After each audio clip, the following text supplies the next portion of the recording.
Good morning, everyone. Am I audible?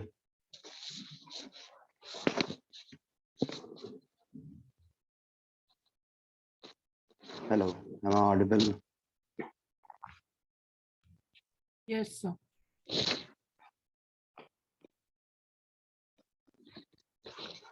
तो ये homework था। क्यूब वाला क्वेश्चन हो गया क्या?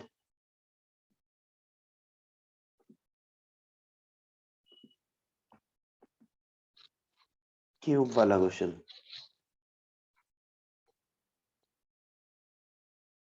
किसी का आंसर आया?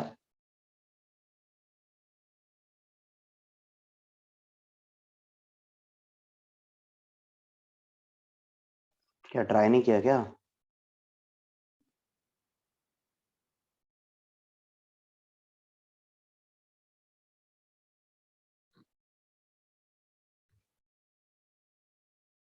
अरे हाँ ना, कुछ तो बोलो। हुआ कि नहीं?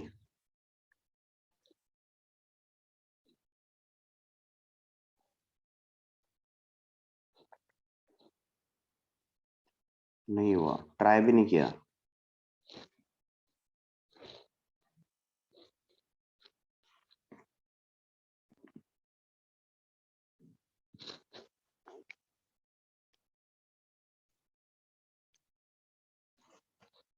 चलो सोचो, अभी 2 मिनट है।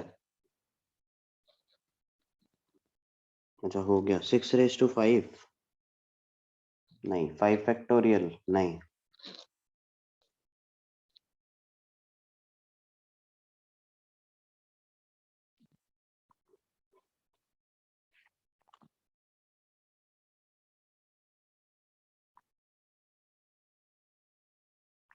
Six raise to six? नहीं।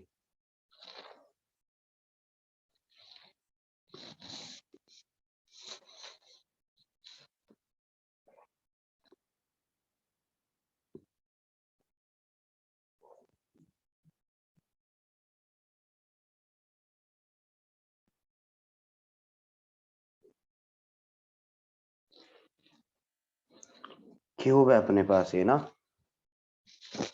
तो यहाँ पे मैं क्या करूंगा कि रैंडमली कोई भी एक कलर उठाऊंगा। तो जो पहला कलर मैंने उठाया उसके पास कितने ऑप्शन है?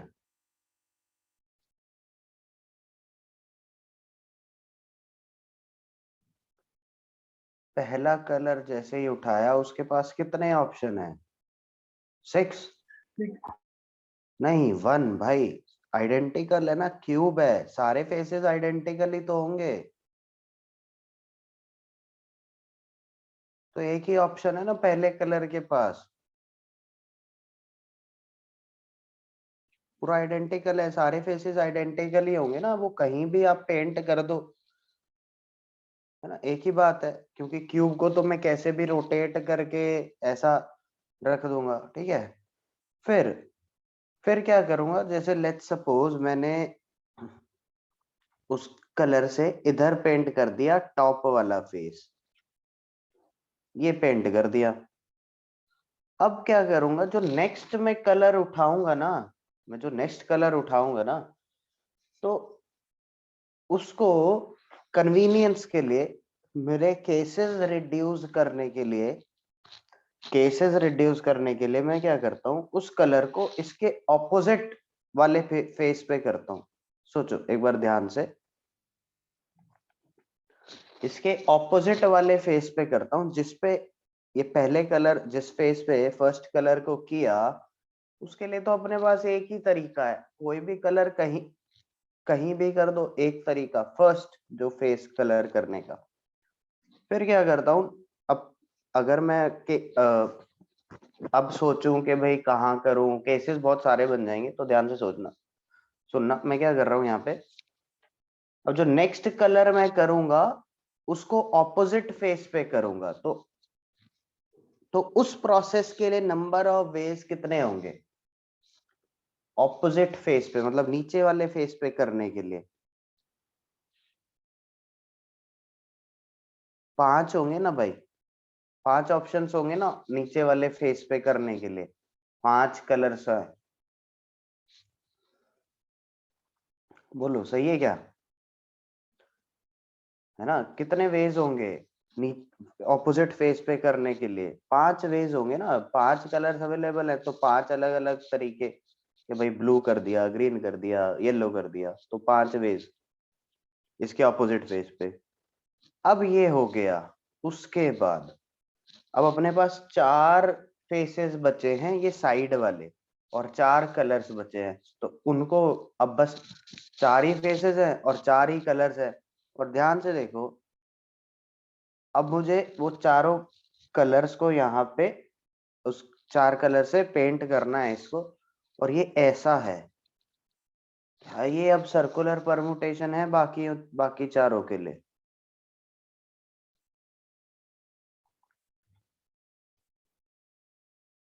अब तो सर्कुलर बन गया ना।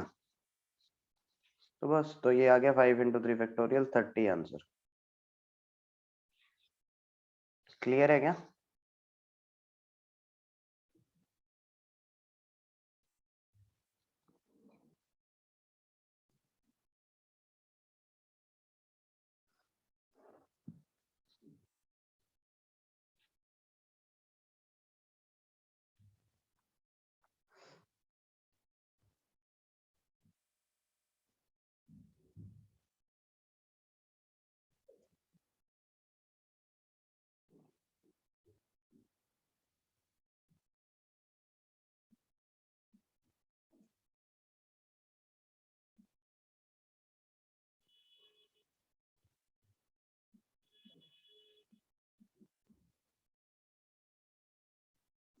डन। ये किया क्या? ये वाला होमवर्क है, ये भी नहीं किया? किया सर। किया है, चलो।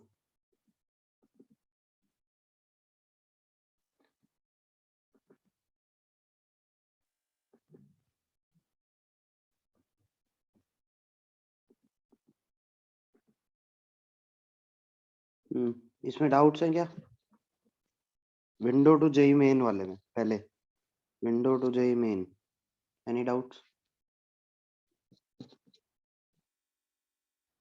Window to JEE Main, any doubts?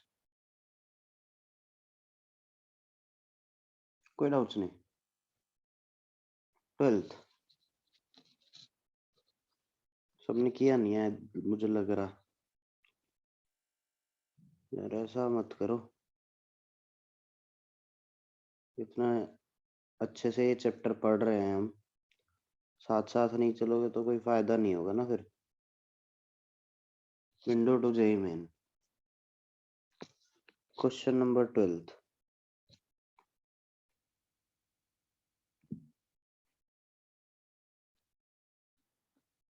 ठीक है सर्वेश, बट ध्यान रखो भाई आगे से। At an election, a voter may vote for any number of candidates not greater than the number to be elected. अच्छा, वो बोलता है कि कितने भी एक एक इलेक्शन है, और जो वोटर है, जैसे लेट्स सपोज मैं एक वोटर हूँ, मैं कितने भी नंबर ऑफ कैंडिडेट्स को वोट दे सकता हूँ। ये थोड़ा अलग टाइप का इलेक्शन है, मतलब सिर्फ एक को वोट नहीं देना, कितने को भी दे सकते हैं, बट जितने कैंडिडेट्स को इलेक्ट करना है उससे ज्यादा को नहीं। जैसे इसमें दे रखा है कि there are 10 candidates and 4 are to be elected, मतलब मैं 10 में से कितने भी नंबर ऑफ कैंडिडेट्स को वोट दे सकता हूँ, बट 4 लोगों को इलेक्ट करना है तो 4 से ज्यादा को वोट नहीं दे सकता। मतलब मेरा मन करे तो मैं एक कैंडिडेट को वोट दूं तो भी चलेगा, 2 को वोट दूं तो भी चलेगा, 3 को दूं वो भी चलेगा, 4 को दूं वो भी चलेगा। क्योंकि 0 को नहीं, क्योंकि आगे लिखा हुआ है if a voter votes for at least one candidate, at least one मतलब एक को तो देना ही है, 0 वाला केस नहीं आएगा। The number of ways in which he can vote is, तो अभी देखो हमने बात अभी सेंटर ये पढ़ते पढ़ते ही अपने को बस आ गया आंसर कि बोल रहा है ना कि भाई एटलीस्ट एक को और ज्यादा से ज्यादा 4 को, तो 4 केस बन गए ना। अगर एक को वोट करता है नंबर ऑफ वेज ये आ गया, 2 को वोट करता है तो नंबर ऑफ वेज ये आ गया, 3 को करता है तो ये आ गया, और 4 को करता है तो ये आ गया। तो बस इन तीनों का सब, चारों का सब आंसर आ गया। ठीक है,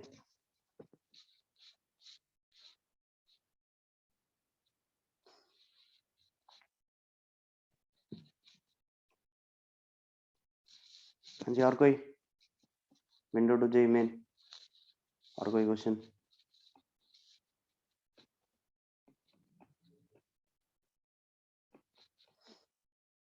कोई नहीं, ये एडवांस वाले में, जे एडवांस वाले में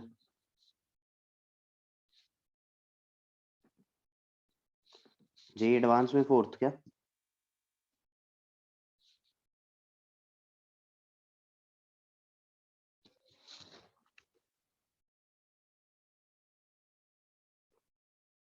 window to JEE advance, question number 1, 4 and 10। ठीक है, 1, how many different 9-digit numbers can be found from the number this by rearranging its digits so that odd digits occupy even positions? How many 9-digit numbers, और ये क्या बोलता है? 2 2 कितने? 2 2 2 3 3 5 5 8 8 8, तो total ये हैं भी 9 ही ना।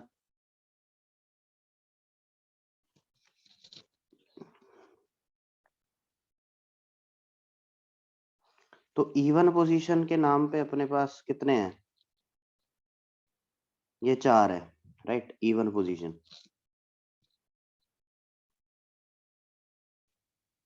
इवन पोजीशंस ये 4 है, और अपने पास क्या बोलता है? Odd digits occupy even position, और ऑड डिजिट्स कितने हैं? वो भी 4 है।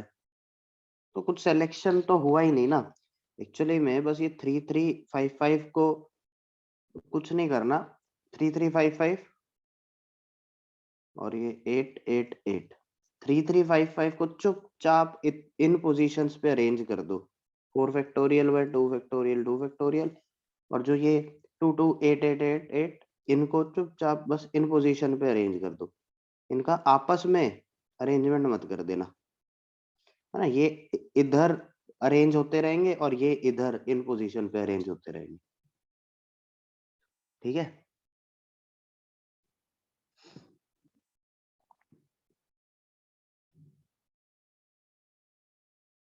ठीक है, क्लियर है क्या प्रशांत? Yes, sir. फिर उसके बाद कौन सा? फोर्थ। फोर्थ को करने के दो मेथड्स है। एक मेथड है काउंटिंग, दूसरा मेथड है जो कंसेप्ट इंटीग्रल सॉल्यूशन हम पढ़ेंगे मोस्ट प्रोबब्ली नेक्स्ट क्लास में, will take up that thing. अभी काउंटिंग से कर लेते हैं, काउंटिंग से भी हो जाएगा, कुछ नहीं करना उसमें। देखो,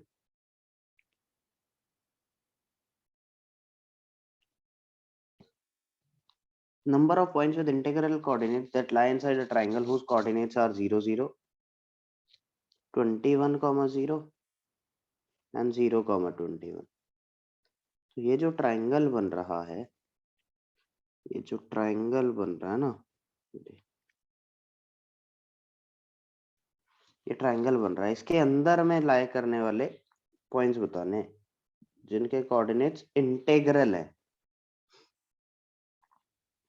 इंटीग्रल कोऑर्डिनेट्स,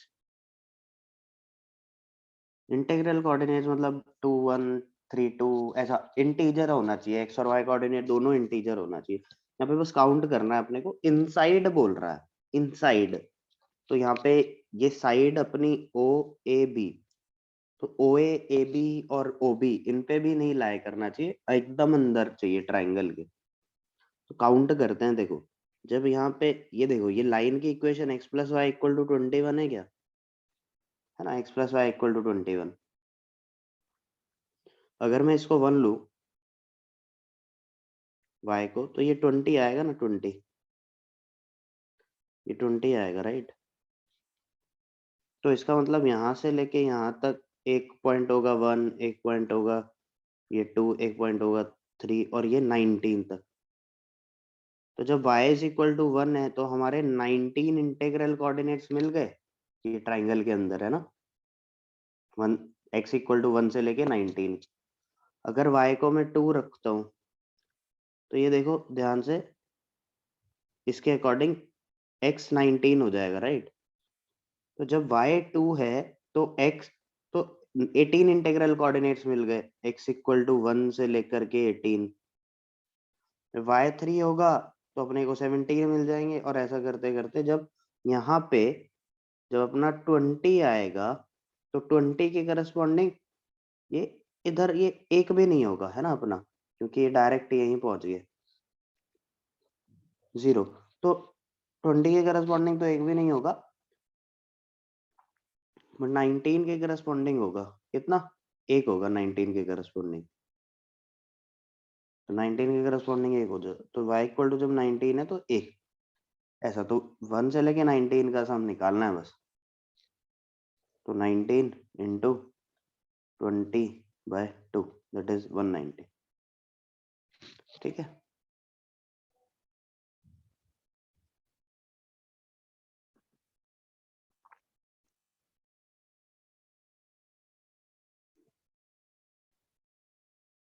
फिर इसके बाद कौन सा question number 6?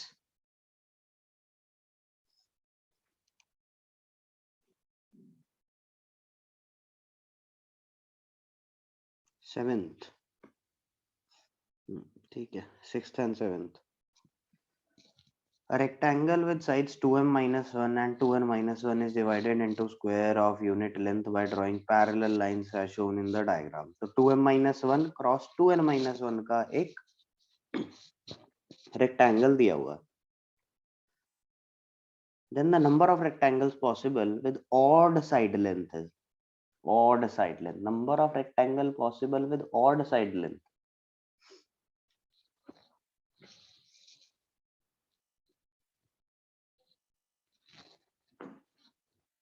Odd side length.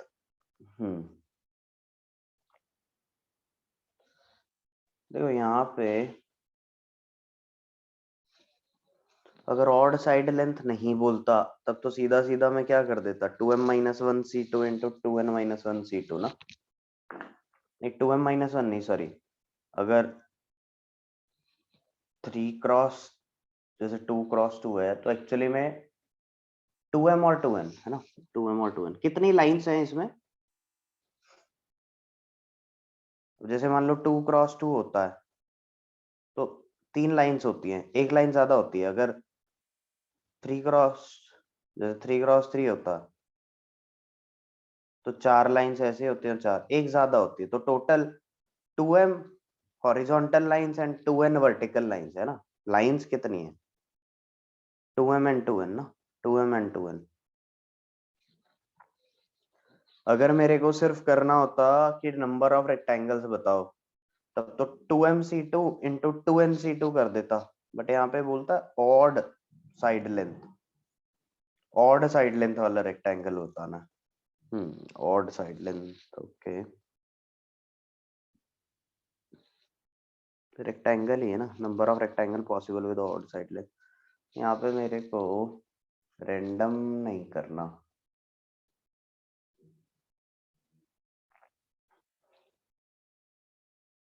तो अगर जैसे मेरे पास ये लाइंस हैं, ये लाइंस हैं, तो मैं क्या करूँगा, ऑड साइड लेंथ। तो इवन वाला नहीं लेना,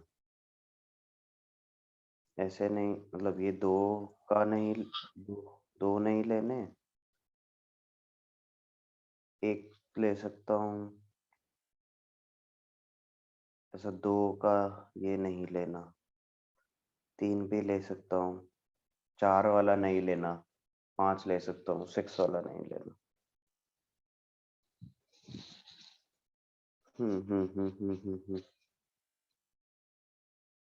तो इसमें काम करते हैं, मैं सोच रहा हूँ काउंटिंग ना करें तो अच्छा है। इंटीग्रल सॉल्यूशन वो भी पढ़ा नहीं, विदाउट इंटीग्रल। देखो इसको 2m लाइंस ऐसे हैं, 2n लाइंस ऐसे हैं।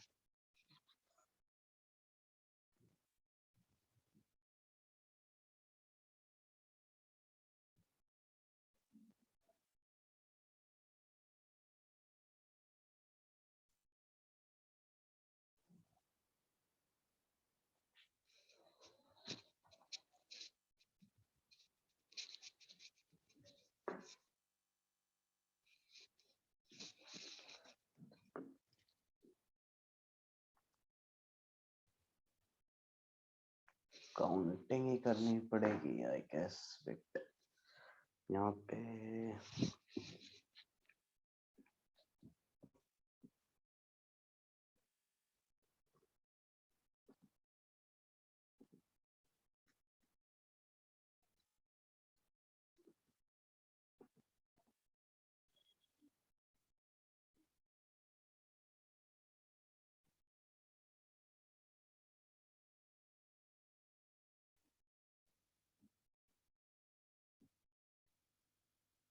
चलो अभी तो फिलहाल काउंटिंग से ही कर लेते हैं, बिकॉज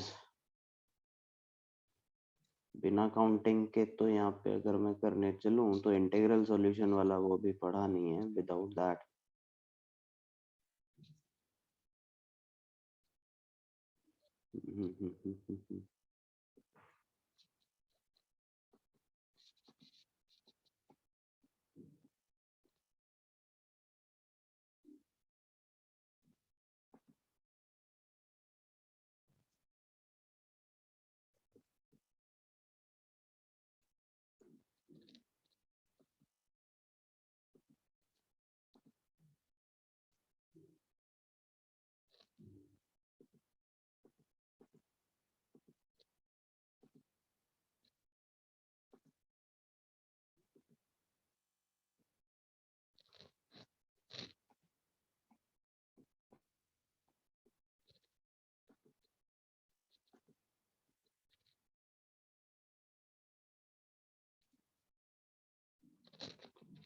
काउंटिंग ही करते हैं यार इसमें अभी तो। देखो इसमें ऐसा करते हैं, यहाँ पे 2m लाइन्स है ना अपने पास। देखो वर्टिकली 2m लाइन्स है and horizontal 2m lines 2n lines है। तो अगर मैं ध्यान से देखना,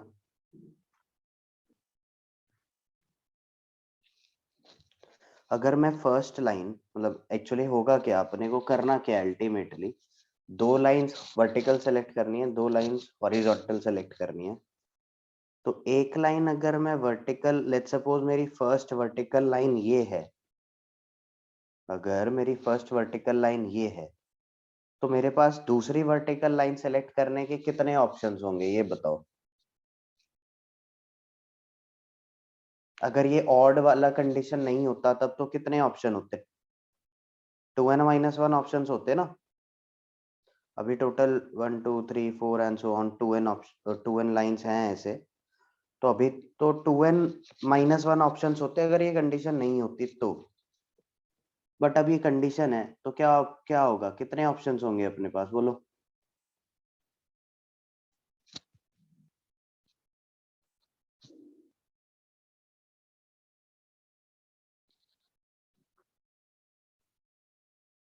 n-1 2n-1/2 तो भाई 2n-1/2 कैसे हो, तो इंटीजर कहाँ आएगा।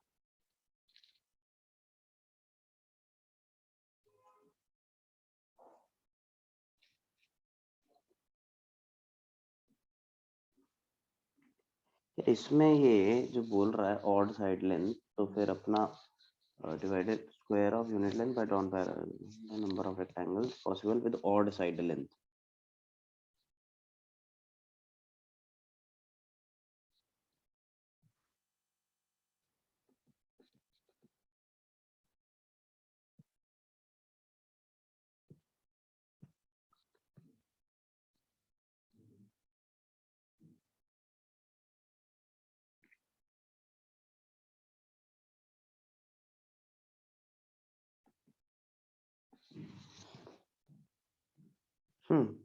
देखो अब ये टोटल, इन टोटल अगर आप इसमें देखो, इन टोटल यहाँ पे 2n लाइंस हैं। अब उसमें अगर मैं जैसे नंबरिंग के अकॉर्डिंग देखता हूँ तो 1 3 5 7 and so on 2n-1 2 4 6 8 and so on 2n। अब ये कितनी साइड्स हैं n, ये कितनी साइड्स हैं n, ठीक है। अब ये अगर मैं फर्स्ट इसको सेलेक्ट करता हूं तो जो मुझे अब सेलेक्ट करनी है लाइन वो इनमें से होगी ना। क्योंकि अगर इसमें से सेलेक्ट कर ली तो क्या होगा, वो तो इवन वाला बन जाएगा, सोचो, राइट, इवन वाला बन जाएगा ना। हाँ जी, समझ आता है। तो अब तो मैं ऐसा कह सकता हूं कि अगर मुझे जैसे दो लाइन सेलेक्ट करनी है, अब अगर एक लाइन रैंडम में कोई भी लेट्स सपोज फोर्थ सेलेक्ट कर ली, तो दूसरी लाइन कौन सी होनी चाहिए, वो इस सेट में से नहीं होनी चाहिए, इसमें से होनी चाहिए फिर वो, राइट। अगर एक लाइन इस सेट से सेलेक्ट हुई तो दूसरी लाइन इस सेट से सेलेक्ट होनी चाहिए ना, करेक्ट। तो मेरे को क्या करना है, वर्टिकल लाइन का जो सिलेक्शन है वो क्या करना है, इन एन में से एक और एक इन एन में से, तो NC1 into NC1, vertical line का सिलेक्शन ऐसे करना है, NC1 इंटू NC1, राइट। और जो हॉरिजॉन्टल लाइन का सिलेक्शन है वो कैसे होगा, वो भी ऐसा ही कुछ MC1 इंटू MC1 हो जाएगा ना। चलो काउंटिंग से बच गए, पहले मैं सोच रहा था काउंटिंग ही करना पड़ेगा, और इंटीग्रल सॉल्यूशन के बिना भी हो गया, सीधा सीधा आंसर आ गया यहाँ से m² n², ठीक है।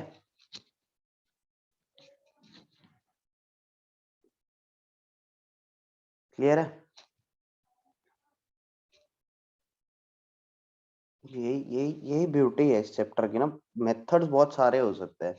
अभी दो मेथड और मेरे दिमाग में चल रहा है, एक मेथड तो जो जिससे मैं स्टार्ट कर रहा था कि भाई काउंटिंग कर लेते हैं, एक इंटीग्रल सॉल्यूशन वाला है, वो हम बाद में देखेंगे, अभी मैंने पढ़ा नहीं है वो टॉपिक।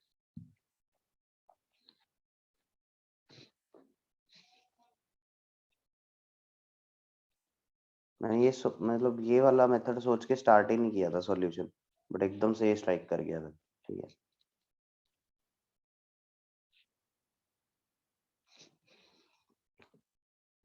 ठीक है, देन विच वन, सिक्स्थ हो गया, सेवेंथ ना। हाँ सेवेंथ अच्छा क्वेश्चन है, ये बहुत ही फ्रीक्वेंटली, अच्छा can you please explain again. हाँ बताता हूँ, देखो यहाँ पे अगर मेरे को कोई भी अगर रैंडम लाइन सेलेक्ट कर की मैंने, जैसे लेट्स सपोज ये फोर्थ वाली है ना, फोर्थ वाली लाइन अगर मैंने सेलेक्ट की, तो जो दूसरी लाइन है वो इस सेट में से होनी चाहिए ना, द लाइंस नंबर्ड 1 3 5 7 ये सब, क्योंकि अगर दूसरी लाइन इस सेट में से हुई तो वो इवन वाला बन जाएगा सिनेरियो, साइड लेंथ इवन हो जाएगी।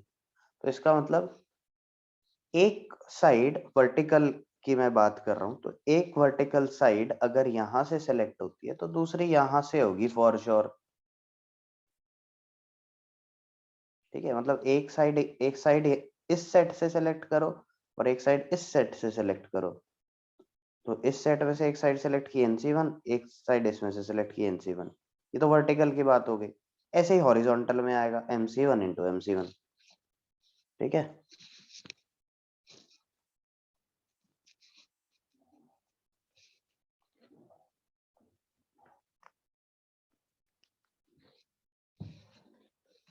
Okay then next next next seventh seventh seventh अच्छा क्वेश्चन है, और इसके लिए तो मतलब एक जनरलाइज वो भी कर देते हैं, क्योंकि बहुत ही फ्रीक्वेंटली पूछे जाने वाला क्वेश्चन है। मेंस एक बार ये जे IIT ने पूछा था एडवांस में, ये मतलब उस टाइम IIT JEE नाम होता था, नॉट एडवांस। फिर उसके बाद मेंस ने इसको पता नहीं कितनी बार पूछ लिया है, अलग अलग घुमा फिरा के, RST की जगह ABC दे दिया, कभी कुछ दे दिया। Seventh, RST are prime numbers and PQ are positive integers such that LCM of P comma Q is equal to R square T raised to 4 S square. The number of ordered pair of P comma Q is, देखो यहाँ पे cases बनाने पड़ेंगे अपने को। देखो P क्या होगा, R की पावर A, T की पावर B, S की पावर C, ऐसे Q भी R की power let's suppose M, T की पावर N, S की पावर, या फिर इसको A1 B1 C1 A2 B2 C2 ऐसा लिख देता हूँ, ठीक है। ऐसा ही तो कुछ होगा ना। और दोनों का जो एलसीएम है वो ये आ रहा, LCM of p comma Q ये आ रहा। ठीक, तो पी कॉमा क्यू के लिए मैं केसेस बनाऊंगा। देखो पहले आर को लेकर के मैं केसेस बनाता हूँ, आर को लेकर के केसेस बना रहा हूँ सिर्फ, हाँ इंडिविजुअल बना रहा हूँ। देख रहा हूँ कि अगर मान लो इसमें आर की पावर 0 हुआ तो इसमें आर स्क्वायर होगा, कंफर्म है, तभी तो एलसीएम आर में आर स्क्वायर आएगा। आरटीएस एक दूसरे से तो इंडिपेंडेंट है ना आरटीएस, क्योंकि प्राइम है। ये क्लियर है ना कि अगर ये आर की पावर 0 हुआ इसमें तो आर स्क्वायर होगा, ये तभी एलसीएम आर स्क्वायर, एलसीएम में आर स्क्वायर आएगा। हाँ, अगर ये आर की पावर 1 हुआ तो भी आर स्क्वायर ही आएगा। अब अगर ये आर स्क्वायर हुआ तो ये आर की पावर 0, आर की पावर 1, आर की पावर 2, तीनों में से कुछ भी आ सकता है, मानते हो?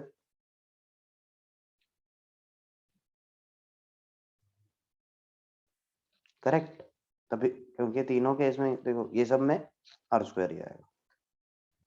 फिर ऐसे ही मैं टी के लिए केस बनाता हूँ। टी के लिए केस देखो, टी की पावर क्या है 4, तो टी के लिए केसेस, टी के लिए केसेस ज्यादा बनेंगे। अगर ये टी की पावर 0 तो यार टी की पावर 4 होगा फॉर श्योर, टी की पावर 1 तो टी की पावर 4, टी स्क्वायर तो टी की पावर 4, टी क्यूब तो टी की पावर 4, ये टी की पावर 4। तो अब क्या, टी की पावर 4 है तो टी की पावर 0 भी आ सकता है, टी की पावर 4 है तो टी की पावर 1, टी की पावर 4 है तो टी स्क्वायर, टी की पावर 4 है तो टी क्यूब भी हो सकता है, टी की पावर 4 है तो टी की पावर 4 भी हो सकता है। ठीक है, तो इसके कितने केसेस बन गए 5, इसके कितने बन गए देखो 9। और एस, एस के करस्पॉन्डिंग अगर मैं केसेस बनाऊं,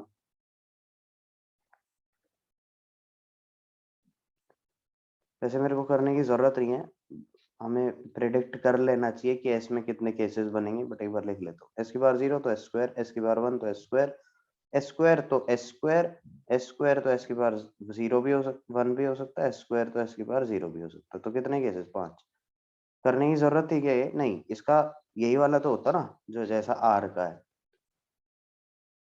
तो बस आंसर क्या, 5 इंटू 9 इंटू 5, तो 225।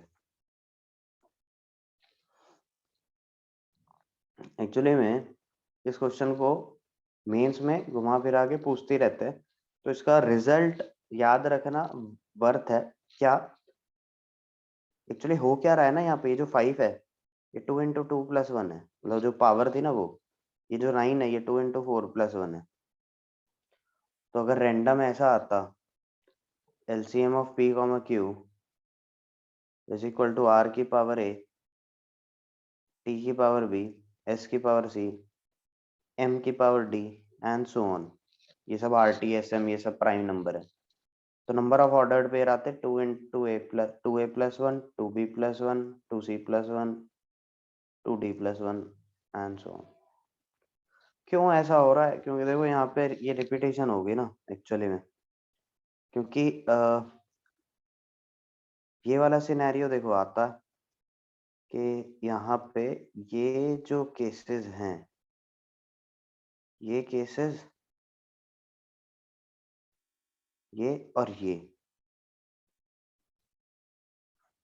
सेम ही है, और एक ये वाला केस है, और ये केसेस वही आ रहे हैं जितने केसेस, मतलब देखो 0 से लेके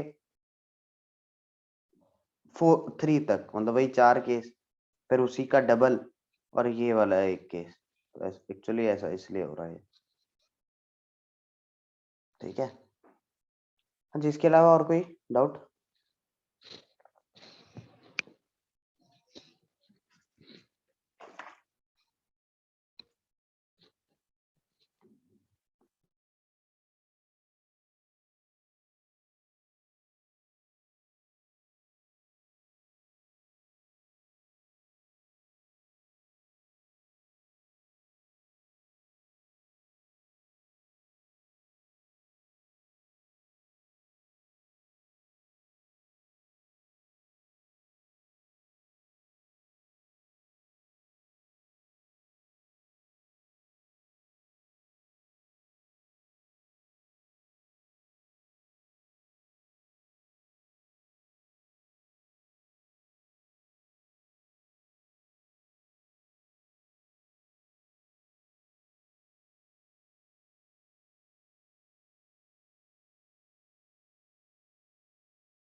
लास्ट टू लास्ट क्लास में होमवर्क दिया था, हाँ दिया था।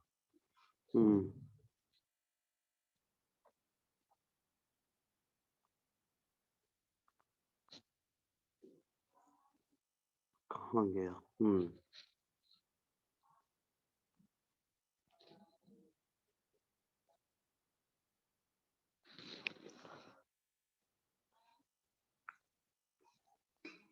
ये देख लेते हैं एक बार जल्दी से।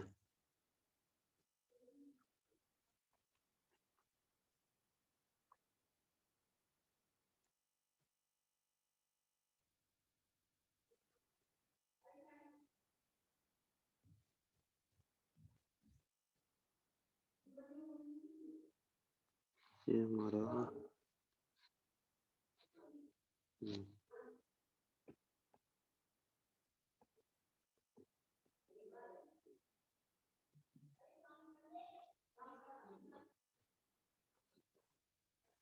क्या आंसर आ रहा है इसका? Sarvesh 9C5 9C4 9C4 9C5, हाँ ठीक है, सही है ये। Sarvesh correct. A woman has 11 close friends. Number of, तो ये फर्स्ट वाला देख रहे हैं पहले। Find number of ways in which she can invite 5 of them to dinner if 2 particular of them are not on speaking terms and will not attend together. तो let's suppose वो जो दो लोग हैं वो ए और बी हैं, ठीक है। 11 में से दो लोग ए एंड बी है, ए एंड बी, एंड बाकी 9 अलग है। बोलता है कि if 2 particular of them are not on speaking terms and will not attend together। तो देखो यहाँ पे मैं केसेस बना सकता हूँ। इसको करने के दो तरीके, एक तो डायरेक्ट और एक कॉम्प्लीमेंट्री मेथड, मतलब टोटल में से अनफेवरेबल हटा देंगे। तो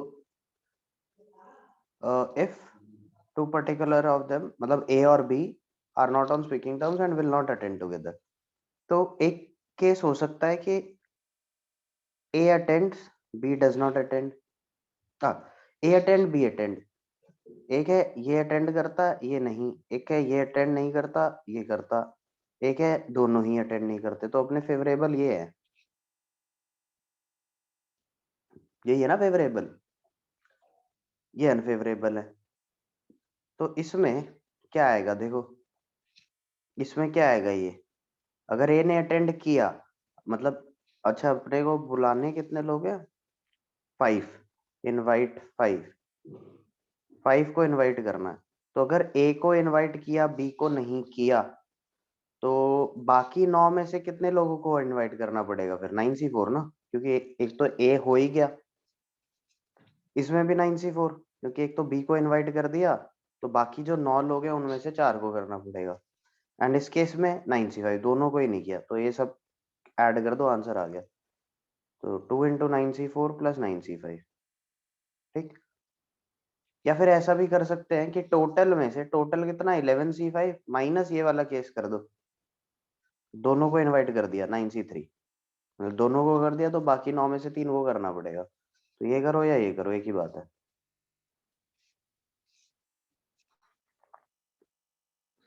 ठीक है, सेकंड का ये सही नहीं है सर्वे।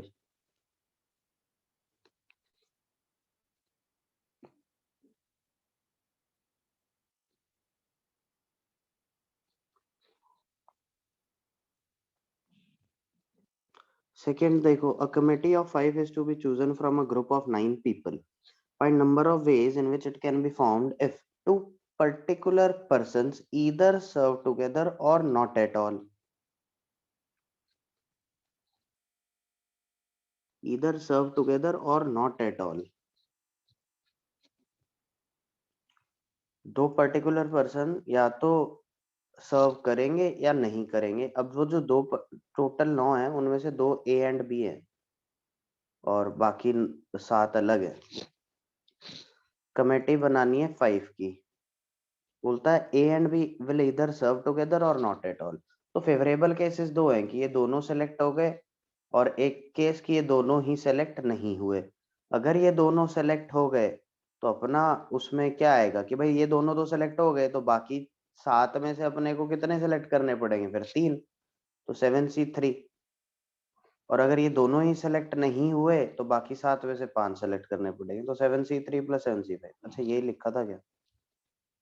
4 लिखा था शायद तुमने।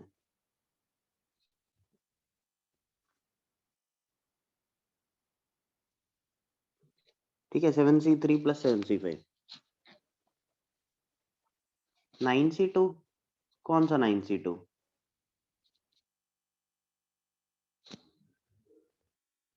नहीं उसमें बोला है ना ए और बी का सिलेक्शन 9C2। नहीं वो क्यों करेंगे? वो नहीं करेंगे क्योंकि इसमें बोला है कि भाई 2 पर्टिकुलर पर्सन। पर्टिकुलर जब बोल दिया ना कि वो 2 लोग हैं, फिक्स्ड है वो।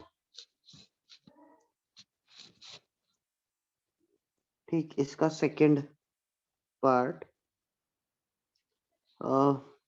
2 particular persons either serve together or not at all, and other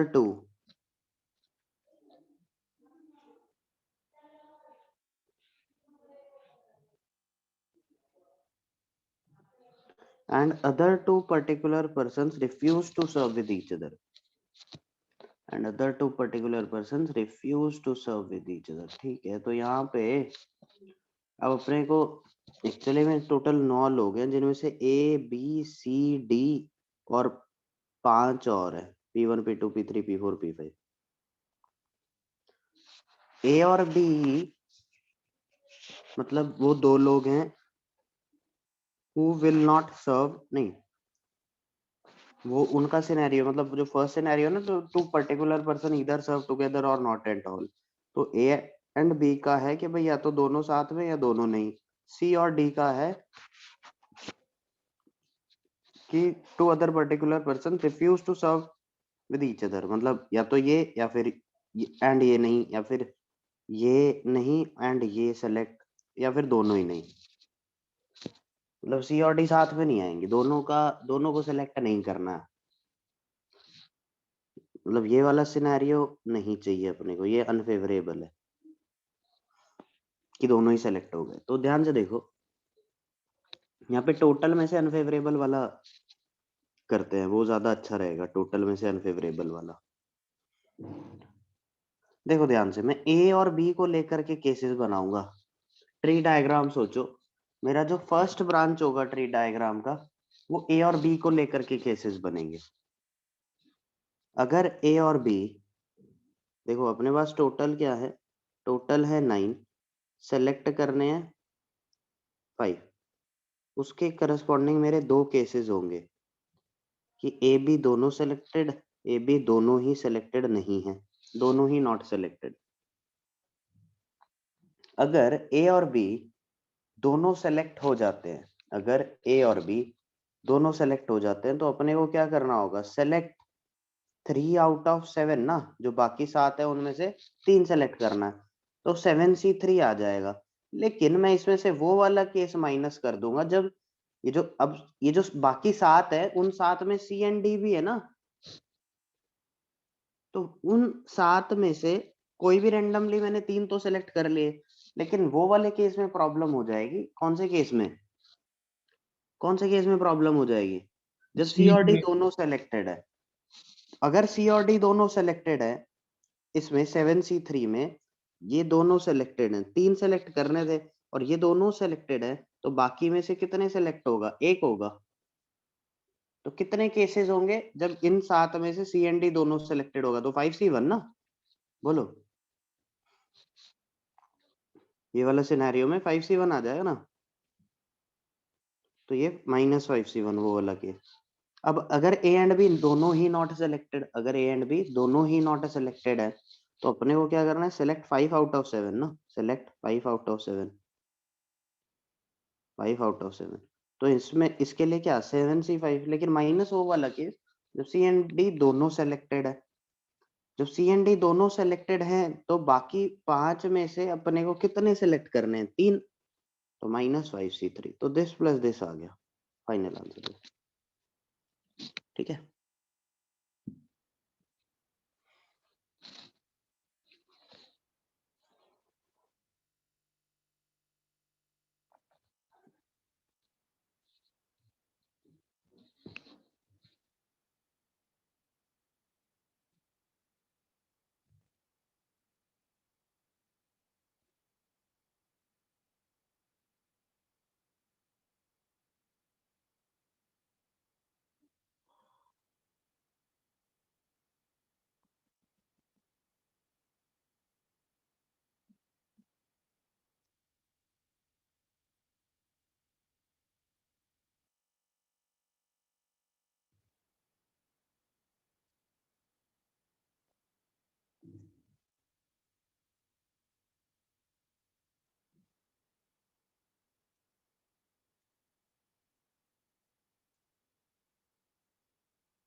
ठीक है, ओके नेक्स्ट आगे चलते हैं, चलो आगे पढ़ते हैं।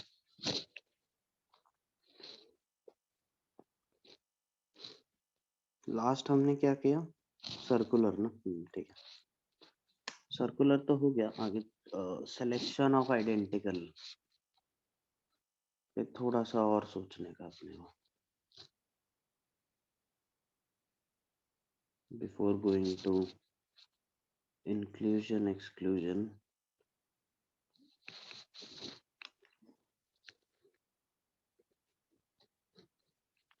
सिलेक्शन पे थोड़ा सा और सोचते हैं, पर्टिकुलर टाइप ऑफ क्वेश्चंस उसमें बनते हैं, तो वो चीज देखनी है। तो फर्स्ट है selection of different objects, although we have done this, but इसमें दो स्टेटमेंट्स देखते हैं।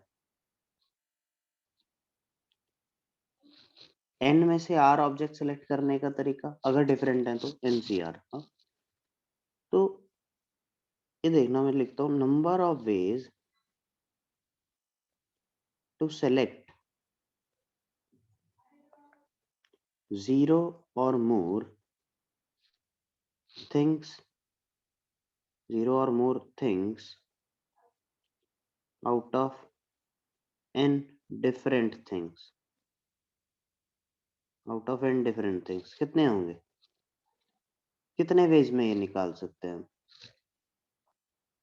Number of ways to select 0 or more things out of n different things, तो दिस विल बी कि भाई इधर 0 सेलेक्ट किया तो n में से nc 0 और 1 और 2 और 3 और all n and this will be equal to 2 raised to n। तो अगर मैं चाहता तो इसको सीधा सीधा भी लिख सकता था कि भाई 0 और मोर है ना, तो मैं हर एक ऑब्जेक्ट को देखूंगा एंड सोचूंगा इसको सेलेक्ट करूं या ना करूं, करूं या ना करूं, करूं या ना करूं। हर एक ऑब्जेक्ट के लिए मेरे पास दो दो ऑप्शन होता, हर एक ऑब्जेक्ट के लिए मेरे पास, इसको ऐसा भी देखा जा सकता है कि n ऑब्जेक्ट्स हैं और हर ऑब्जेक्ट के लिए मेरे पास दो दो ऑप्शन है कि सेलेक्ट और नॉट सेलेक्ट, सेलेक्ट और नॉट सेलेक्ट, तो वो 2 raised to n ही आ जाएगा। ठीक है, अब इसमें इसको ऐसा कर सकते हैं या फिर ऐसा, दोनों पता होना चाहिए, क्योंकि कई बार क्वेश्चन में क्या आएगा, सिलेक्शन ऑफ 2 और मोर आएगा, 2 और मोर, 2 ऑब्जेक्ट्स और मोर ऑब 2 और मोर ऑब्जेक्ट, तो उसमें मेरे लिए ये वाला आसान रहेगा, इसको 2 raised to n minus nc0 minus nc1 कर दूंगा सिलेक्शन ऑफ 2 और मोर का सिनेरियो में। 3 और मोर के सिनेरियो में 2 raised to n में से nc0 nc1 और nc2 तीनों सेलेक्ट वो माइनस कर दूंगा। बात समझ आ रही है मैं क्या कहना चाह रहा हूँ? बोलो। ठीक है, next number of ways to select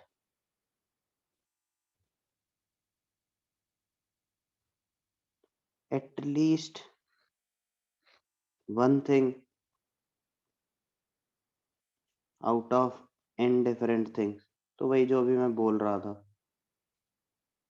तो ये क्या आएगा, अब उसमें nc1 plus nc2 one or मोर बोल रहा है ना, एटलीस्ट वन, तो nc1 plus nc2 plus nc3 up to ncn, so this will be 2 raised to n minus 1 ना, राइट। अब इसको आप ऐसा देखो कि ये 2 raised to n minus nc0 है, या फिर ऐसा देखो कि सेलेक्ट और नॉट सेलेक्ट, सेलेक्ट और नॉट सेलेक्ट में टोटल आया तो 2 raised to n, बट उसमें से मैंने एक सब्ट्रैक्ट कर दिया, कौन सा case, when none of them are selected, है ना, none of them are selected, ऐसा सोचो या ऐसा सोचो। ठीक,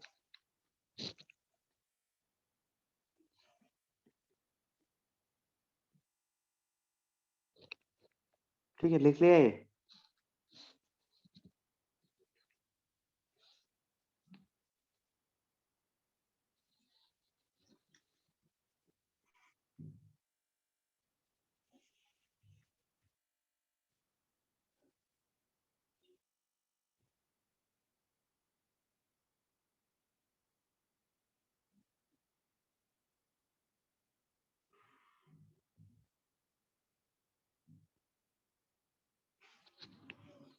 ओके नेक्स्ट,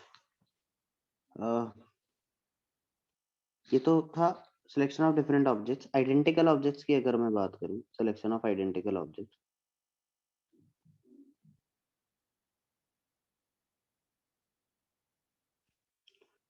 तो number of ways to select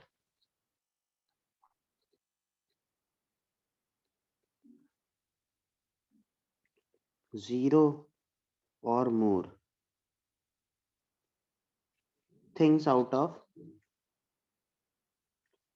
zero or more things out of n identical things n identical things n identical things तो कितने वेज होंगे बताओ? नहीं Sarvesh, you are close but not correct. नहीं n नहीं होगा आंसर. n plus 1/2 नहीं.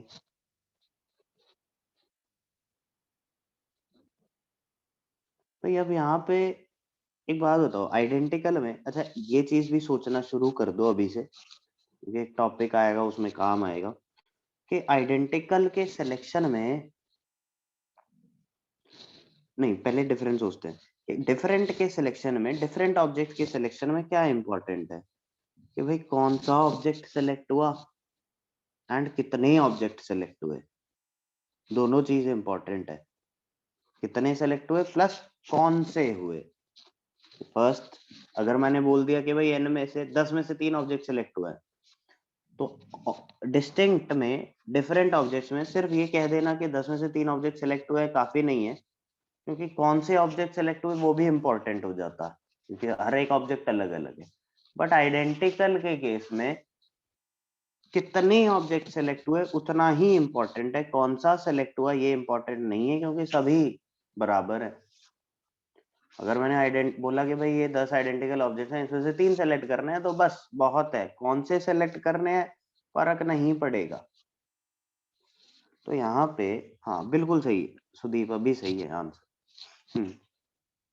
तो देखो ध्यान से, तो अगर अपने पास ये n आइडेंटिकल ऑब्जेक्ट्स हैं, तो कितने सेलेक्ट करने हैं बस वही इंपॉर्टेंट है, कौन से करने हैं ये नहीं है. तो अपने पास देखो, अगर मैं 0 सेलेक्ट करता हूँ तो कितने नंबर ऑफ वेज हैं? 1. कि कुछ मत सेलेक्ट करो. सेलेक्ट 1 ऑब्जेक्ट तो कितने वेज हैं? 1. सेलेक्ट 2 ऑब्जेक्ट कितने वेज हैं? 1.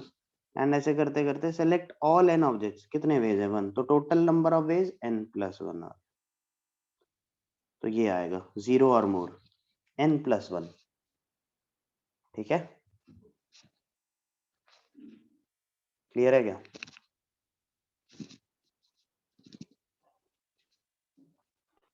क्योंकि यहाँ पे सिर्फ ये इंपॉर्टेंट है कि कितने सेलेक्ट हो रहे हैं, कौन सा सेलेक्ट हो रहा है अपने को फर्क नहीं पड़ता. तो मैं यहाँ ऑब्जेक्ट को लेकर के केसेस बनाऊंगा ही नहीं ना, क्योंकि भाई कोई, अब जैसे मैंने यहाँ पे क्या किया, ये ऑब्जेक्ट को लेकर के देखा कि भाई इस ऑब्जेक्ट को मैं सिलेक्ट करूं या ना करूं, तो दो दो ऑप्शंस हर एक ऑब्जेक्ट को दिए. बट ऐसी चीज मैं यहाँ नहीं करूंगा, क्योंकि कोई भी ऑब्जेक्ट सेलेक्ट हो क्या फर्क पड़ेगा, कोई फर्क नहीं पड़ेगा. यहाँ पे केसेस बनेंगे किस चीज को लेकर कि कितने ऑब्जेक्ट सेलेक्ट हो रहे हैं. ठीक है, तो उसके करस्पॉन्डिंग में आंसर लिखना स्टार्ट किया मैंने कि कितने सेलेक्ट हो रहे हैं.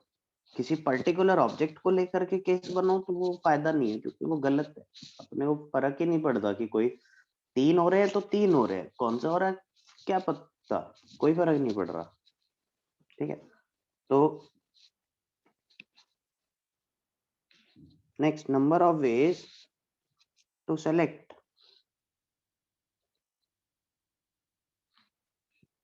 ये क्या हो गया?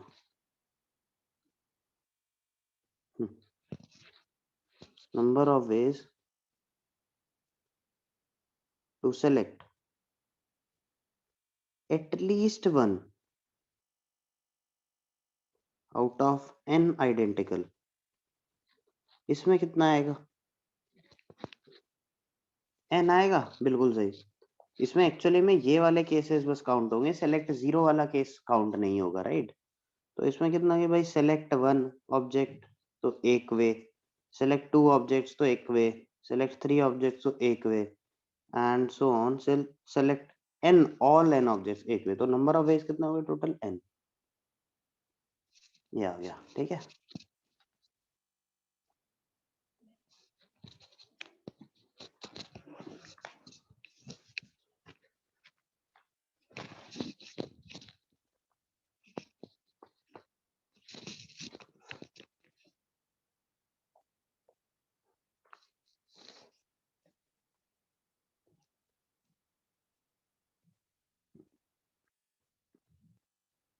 ठीक है, क्लियर है।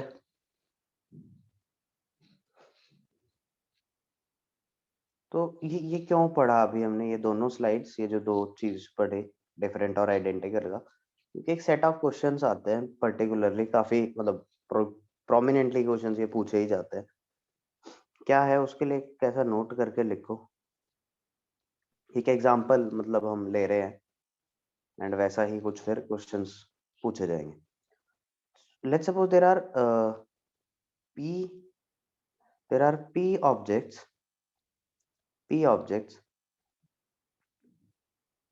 objects which are alike of first kind, q are alike of second kind, r are alike of third kind, and s are different of fourth kind। इससे मेरा कहने का क्या मतलब है, जैसे अगर ऐसा समझो कि there are p identical red balls, ऐसा समझो, ठीक है, थोड़ा कोरिलेट करना आसान रहेगा। p रेड बॉल्स हैं, p number of red balls हैं जो आइडेंटिकल है, और q identical let's suppose green balls, and let's suppose there are r identical let's suppose blue balls, ऐसा कुछ है। एंड ये जो है s different let's suppose yellow balls.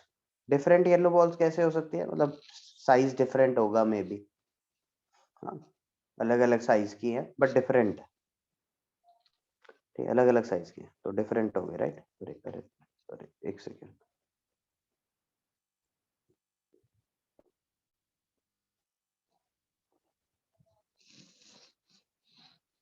एक अब अपने को चाहिए, जैसे मान लो अब पूछते हैं कि नंबर ऑफ वेज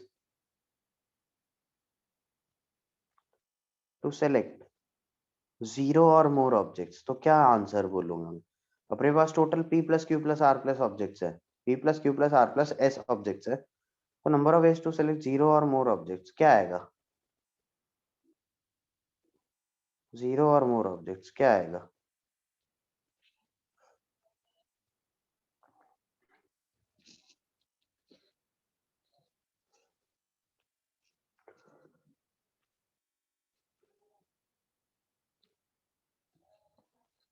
2 + 2 नहीं, यहाँ पे ऐसा समझो, यहाँ पे ऐसा समझो कि भाई ट्री के ब्रांचेस होंगे, एकदम कोर में मैं क्या लिखूंगा, we have to select zero or more. तो पहला ब्रांच होगा selection of first kind, first kind के लिए कितने ब्रांचेस होंगे, p+1 ब्रांचेस होंगी क्या, कि समझ आ रहा है बात, कि we have to select selection, select one or more, select zero or more, तो पहले क्या होंगे, अपनी ब्रांचेस होंगी, कितनी ब्रांचेस होंगी, p+1 ब्रांचेस होंगी, कि भाई ये फर्स्ट काइंड के लिए कि select zero select one select two ऐसा p, तो p+1 ब्रांचेस होंगी। और हर एक इसके लिए कितनी ब्रांचेस होंगी, बोलो, सेकंड काइंड के लिए हर एक, मतलब हर एक इसमें सब ब्रांचेस जो सेकंड लेयर ऑफ ब्रांच है वो कितनी होंगी, q+1 होंगी क्या। फिर थर्ड काइंड के लिए हर एक उसमें r+1 ब्रांचेस होंगी क्या फर्दर। एंड फिर नेक्स्ट लेवल पे जो मतलब फोर्थ काइंड है उसमें कितनी ब्रांचेस होंगी, s+1 नहीं, 2 to s, बिल्कुल सही। तो आंसर इसका क्या आएगा, p+1 इंटू q+1, प्लस नहीं भाई, मल्टीप्लाई। ऑप्शन नहीं है कि ये करना है या ये करना है, ये भी करना है, ये भी सेलेक्ट करना है, ये भी सेलेक्ट करना है एंड ये भी सेलेक्ट करना है। अब क्वेश्चन ये कि सर जरूरी थोड़ी है इनमें से सेलेक्ट करना ही करना है, मतलब सिर्फ फर्स्ट काइंड में से सेलेक्ट कर लेते हैं, अरे इसमें जीरो वाला काउंटेड है ना भाई, जीरो वाला काउंटेड है ना केस, इसमें भी इसमें भी इसमें भी इसमें भी, है ना।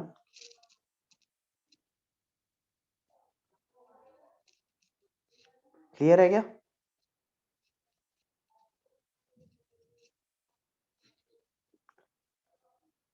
Second, number of ways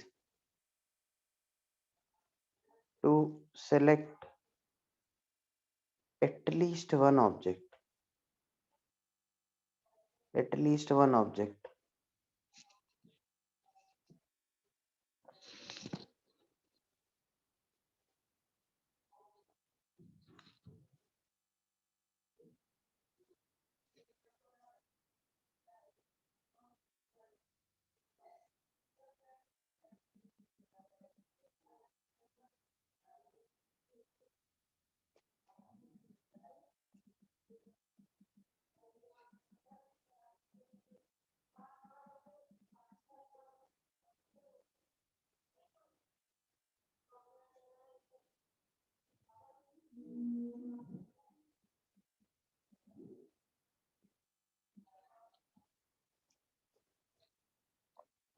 तो यहाँ थोड़ा सा मिस्टेक कर रहे हो ईशान और ये सर्वेश। सुदीप सही है, प्रशस्त भी सही है, करेक्ट। देखो यहाँ पे क्या होगा भाई, टोटल नंबर ऑफ वेज ये कितना था, 0 और मोर का ये था ना। अब इसमें है क्या, ये जो हमने लिखा जो फर्स्ट वाले का, अब इसमें एक केस ऐसा होगा, एक केस ऐसा होगा जिसमें ना तो फर्स्ट काइंड में से कुछ सेलेक्ट हो रहा है, ना ही सेकंड काइंड में से, ना ही थर्ड काइंड में से, और ना ही फोर्थ काइंड में से। सिर्फ एक केस ऐसा होगा ना, तो वो वाला केस सब्ट्रैक्ट कर देता हूँ, -1। ठीक है। थर्ड देखो, number of ways to select at least one of each kind। इसका आंसर होता हूं देखो,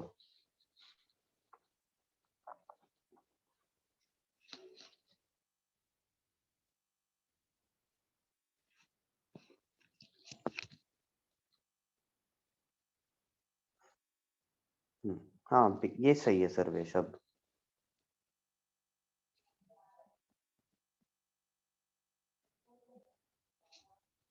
प्रशस्त correct, Ishan correct. Each kind में से एटलीस्ट वन ना, तो भाई फर्स्ट काइंड में, फर्स्ट काइंड में जो हम P+1 लिख रहे हैं ना सिलेक्शन को, उसमें क्या क्या इंक्लूडेड है। तो जो ब्रांचेस बनाई थी फर्स्ट काइंड के लिए, तो उसमें अगर आप ध्यान से देखो तो ये 0 वाला इंक्लूडेड है। तो ये वाली ब्रांच मैं नहीं लूंगा, बाकी सारी ब्रांचेस लूंगा ना। ऐसे ही नेक्स्ट सेकंड काइंड के लिए भी, उसमें से भी एटलीस्ट वन करना है, तो उसके लिए क्या हो जाएगा, क्यू। तो ये क्या होगा, P into Q into R into 2⁻S -1। यहाँ से भी वो वाला -1 कर देते हैं।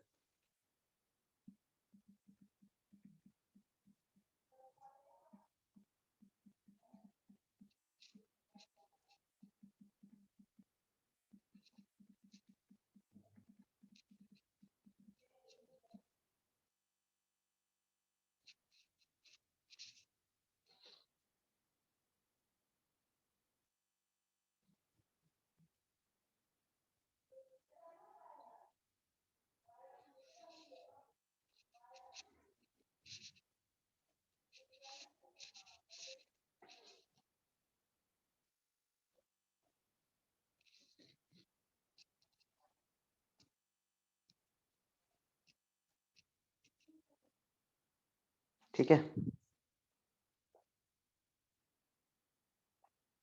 ठीक है, चलो क्वेश्चन करते हैं आगे। अब इस पे पेज थोड़े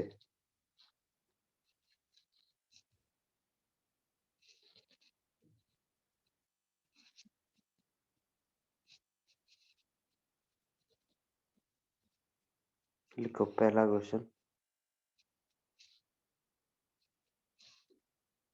find number of ways in which, find number of ways in which one or more letters, one or more letters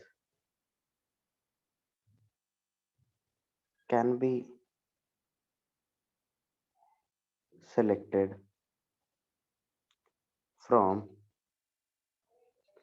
A A A A, 5 A है, then B, B, B, B, C, C, C, D, D, E, F, G.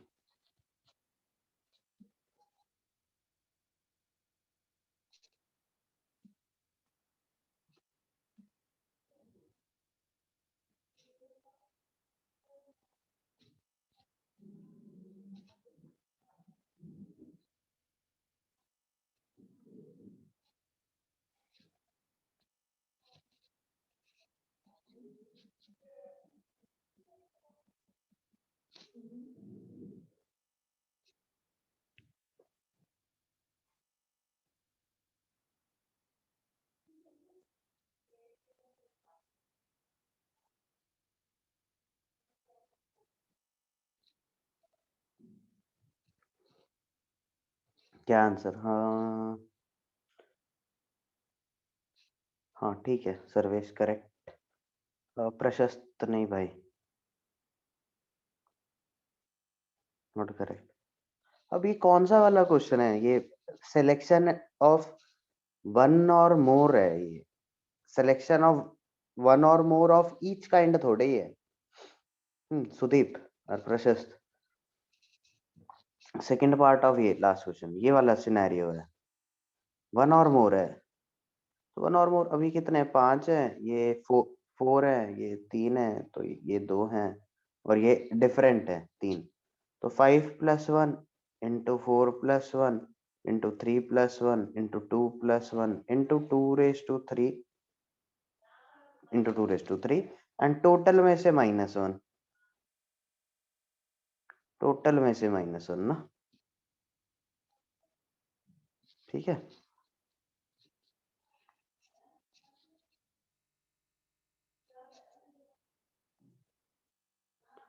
Next लिखो, there are 4 oranges available हैं अपने पास, apples available हैं let's suppose 5, mangoes available हैं let's suppose 6, and banana available है let's suppose 1। तो पहला बताओ, number of ways to select, number of ways to select at least one fruit, क्या आएगा?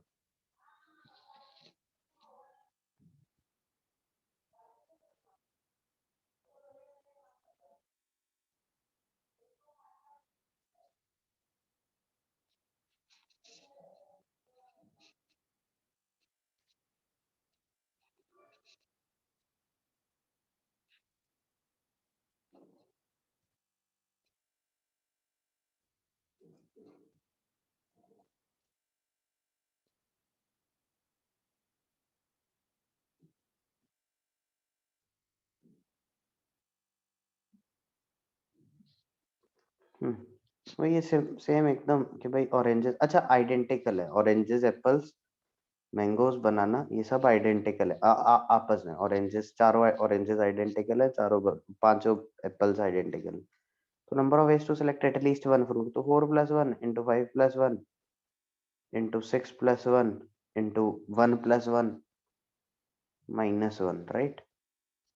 1+1 लिखो या 2 लिखो, वो एक ही बात है कि भाई एक डिफरेंट है ये, ठीक है। Next, number of ways to select at least one fruit of each kind, one fruit of each kind क्या आएगा? One fruit of each kind, तो +1 करेंगे नहीं, तो 4 × 5 × 6 × 1, बस ये आ जाएगा, right.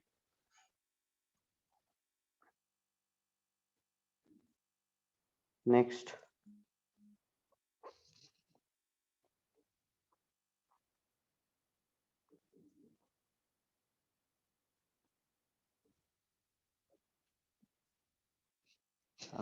number of ways to select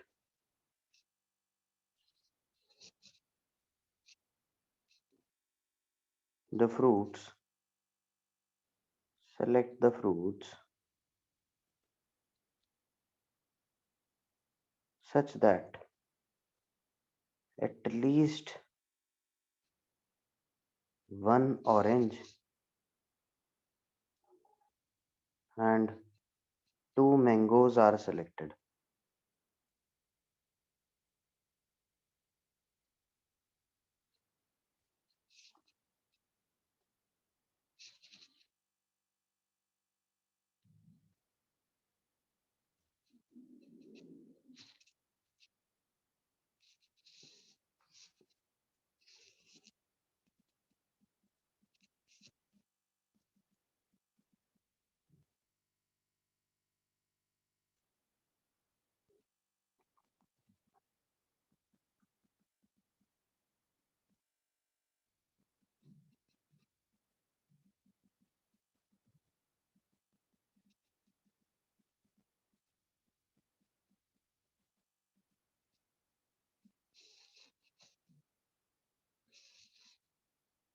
At least one orange and two mangoes are selected. अब इसमें देखो ऑरेंज एटलीस्ट वन ऑरेंज तो फोर कि select one select two select three select four into apple के लिए तो कुछ कंडीशन है नहीं तो 5+1 into two mangoes or at least two mango. अब मैंगो का जो सिनेरियो है वो ये है कि एटलीस्ट जीरो मतलब zero select one select two select three four five and six, तो ये टोटल 7 केसेस है। उसमें से बोलता है कि भाई एटलीस्ट टू मैंगोज, तो ये वाले केसेस चाहिए ना अपने को, ये वाले नहीं चाहिए। तो 0 और 1 वाला हटा देना, तो टोटल अब अपने पास केसेस बचेंगे 5 इसके लिए, राइट? 5 राइट। एंड इनटू अब उसका बनाना का तो 1+1 है, उसमें कुछ ऐसा कंडीशन दिया नहीं है, तो ये आ गया। क्लियर है?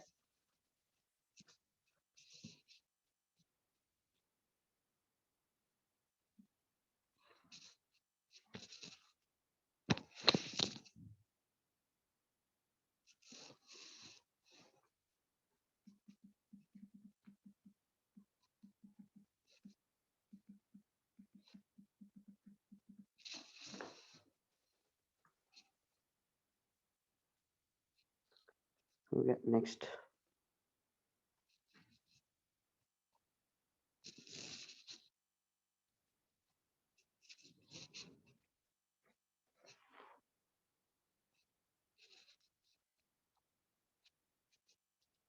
सेट सेट थ्योरी याद है?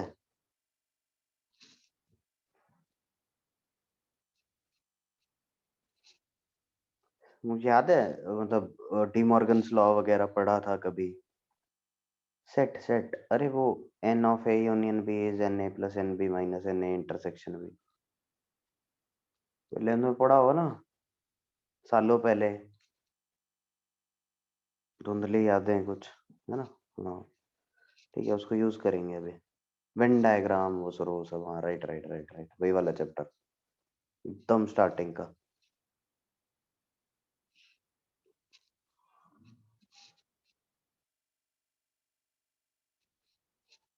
उसका थोड़ा सा अभी यूज करेंगे।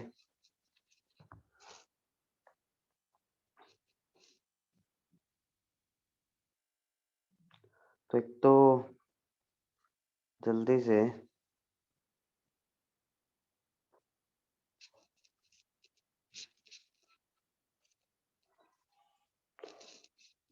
एक सेकेंड, यार ये काम क्यों नहीं कर रहा, जस्ट अ सेकेंड।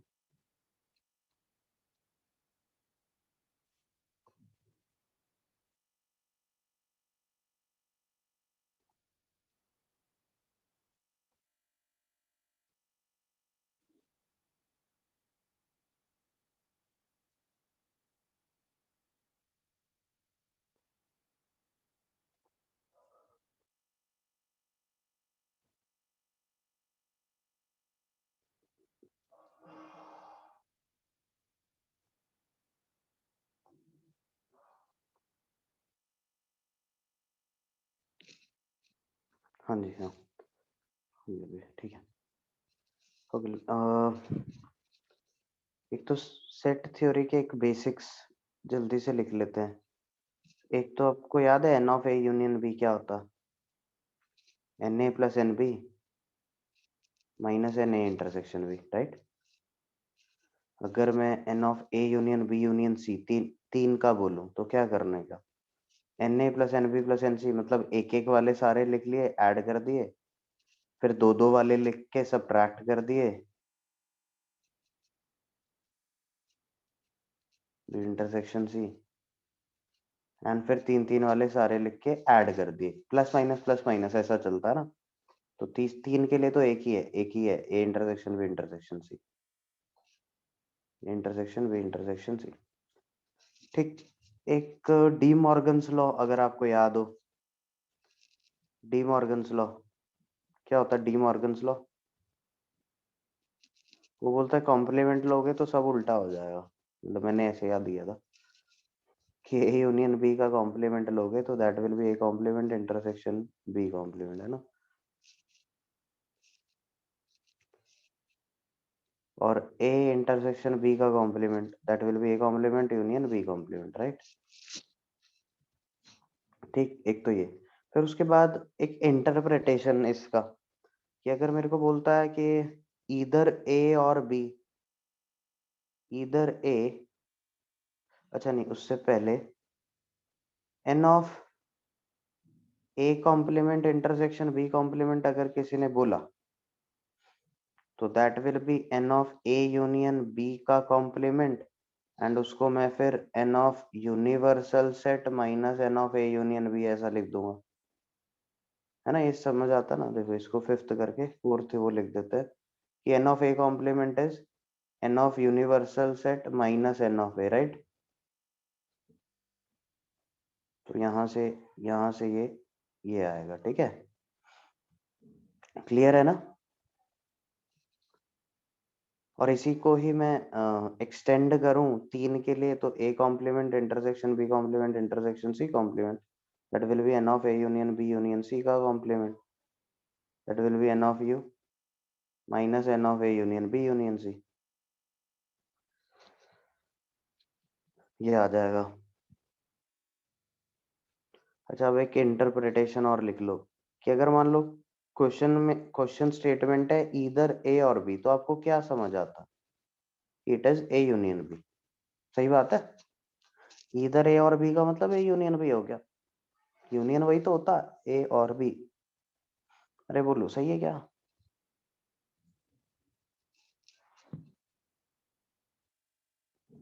अगर बोलते हैं कि भाई both A and B, both A and B, तो इसका मतलब क्या हुआ? इंटरसेक्शन ए इंटरसेक्शन बी की बात हो रही है। एंड अगर बोलते हैं कि नीदर ए नॉर बी, तो क्या बोलना चाह रहे हैं? नीदर ए नॉर बी, तो क्या बोलना चाह रहा है वो क्वेश्चन में? अगर क्वेश्चन में ऐसा कुछ आया तो क्या बोलना चाह रहा है? नीदर ए मतलब ए नहीं चाहिए, मतलब ए का कॉम्प्लीमेंट चाहिए, नॉर बी मतलब बी नहीं चाहिए, बी का कॉम्प्लीमेंट चाहिए। नीदर ए नॉर बी, ना तो ए एंड ना ही बी, दैट मीन्स इन दोनों का इंटरसेक्शन, इंटरसेक्शन यूनियन नहीं, इंटरसेक्शन होगा ना, क्योंकि यूनियन में तो चॉइस हो जाएगी भाई, या तो ए ना हो या फिर बी ना हो। नीदर ए नॉर बी का मतलब क्या है? सोचो, हिंदी में सोचो कि ना तो ए चाहिए ना ही बी चाहिए, हैंड वाला बन रहा है, ठीक है। ठीक है, इतनी चीज अगर याद है तो काफी है। अब हमारा नेक्स्ट टॉपिक है इंक्लूजन एक्सक्लूजन के लिए।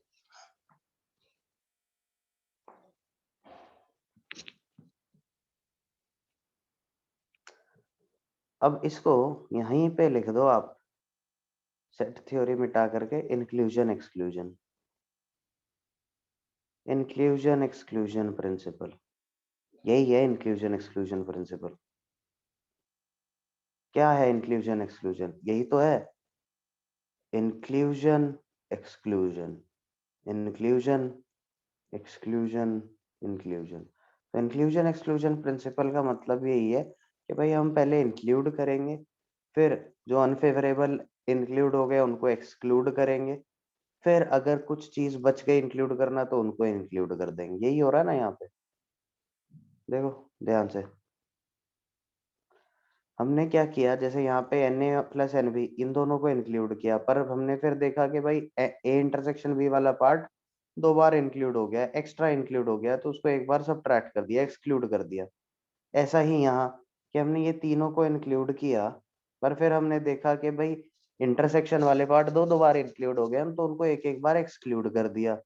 पर फिर हमने देखा भाई इंटरसेक्शन बी इंटरसेक्शन सी वाला पार्ट, वो तो वो तो एक कितने बार इंक्लूड हो गया, मतलब एक्सक्लूड हो गया, वो बचा ही नहीं ना, वो बचा ही नहीं। 3 बार यहाँ पे इंक्लूड किया उसको हमने, और 3 ही बार एक्सक्लूड कर दिया, तो एक्चुअली में वो ना इंक्लूड हुआ ही नहीं है, बट इंक्लूड तो करना है ना, अपने को काउंट करना है ना, तो उसको वापस से फिर एक बार इंक्लूड कर दिया। यही है इंक्लूजन एक्सक्लूजन प्रिंसिपल। ठीक है, तो इस पे बेस्ड क्वेश्चन करते हैं।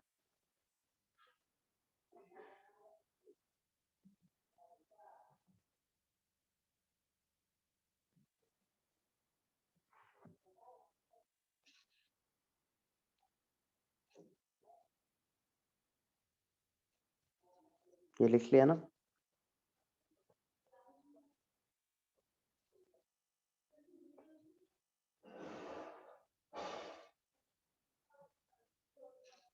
लिखो, क्वेश्चन लिखो। हाउ मेनी टर्नरी सीक्वेंसेस, ये बहुत ही बेसिक सा क्वेश्चन है इसको एप्लीकेशन के लिए। How many ternary sequences of length 9 are there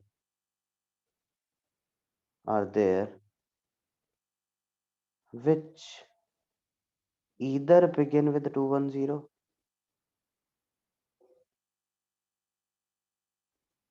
begin with 210, or end with 210, or end with 210,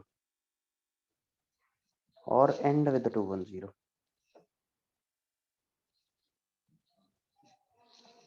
ternary sequence मतलब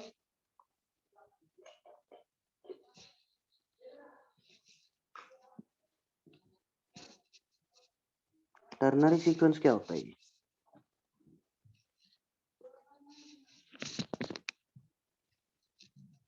बाइनरी सुना? बाइनरी, बाइनरी सीक्वेंस याद है? बाइनरी क्या होता है? बाइनरी वो 0 और 1 जिसमें यूज हो, बस है ना, 0 और 1।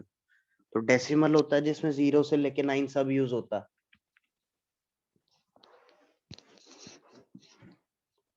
डेसिमल में तो अपना जो नॉर्मल यूज करते हैं वो तो डेसिमल सिस्टम है ना। बाइनरी सिस्टम में 0 और 1 यूज होता है। टर्नरी होता है जैसे बाइनरी, बाय बाय मतलब 2, 0 एंड 1 बस। टर्नरी मतलब 3, टर मीन्स 3, तो उसमें 0, 1 और 2 बस यही 3 यूज होते हैं उस सिस्टम में। टर्नरी सीक्वेंस का मतलब एक ऐसा सीक्वेंस जिसमें 0, 1, 2 यूज हो रहे हैं बस। ठीक है,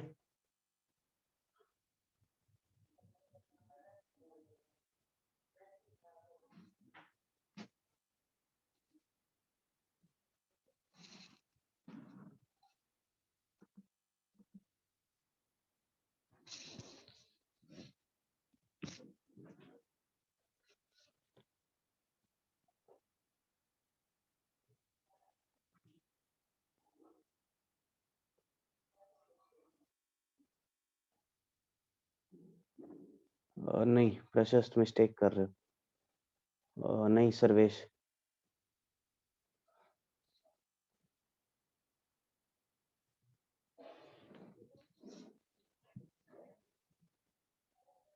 प्रशस्त अभी सही है। देखो इधर बिगिन विद 210 और एंड विद 210, देखो यहाँ पे हो क्या रहा है, लेंथ 9 ना, तो अगर बिगिन विद 210 है तो बिगिन विद 210 यहाँ पे कितना अपने पास 3⁶ होंगे ऐसे सीक्वेंसेस। बिगिन विद 210 तो उसके बाद 3 3 3 3 ऑप्शन है, बाकी 6 ब्लैंक्स के पास। कौन से 3? 0 1 2 0 1 2 0 1 2। अगर एंड विद 210, अगर एंड विद 210 तो वापस से 3⁶ ऑप्शन ना। ठीक है, लेकिन यहाँ पे हुआ क्या कि जब मैंने इसको काउंट किया 3:6 3:6 हुआ क्या कि जब begin with 210 and and with 210 ना, वो इसमें भी काउंट हो गया एंड इसमें भी काउंट हो गया। तो ये वाला जो है begin with 210 and and with 210 वो इसमें भी काउंट हो चुका है एंड इसमें भी काउंट हो चुका है, तो वो 2 बार काउंट हो चुका है, उसको एक बार सब्ट्रैक्ट कर देते हैं। ये कितना आएगा 3 क्यूब ना, तो आंसर क्या आएगा 3:6 प्लस 3:6 माइनस 3 क्यूब। क्लियर है?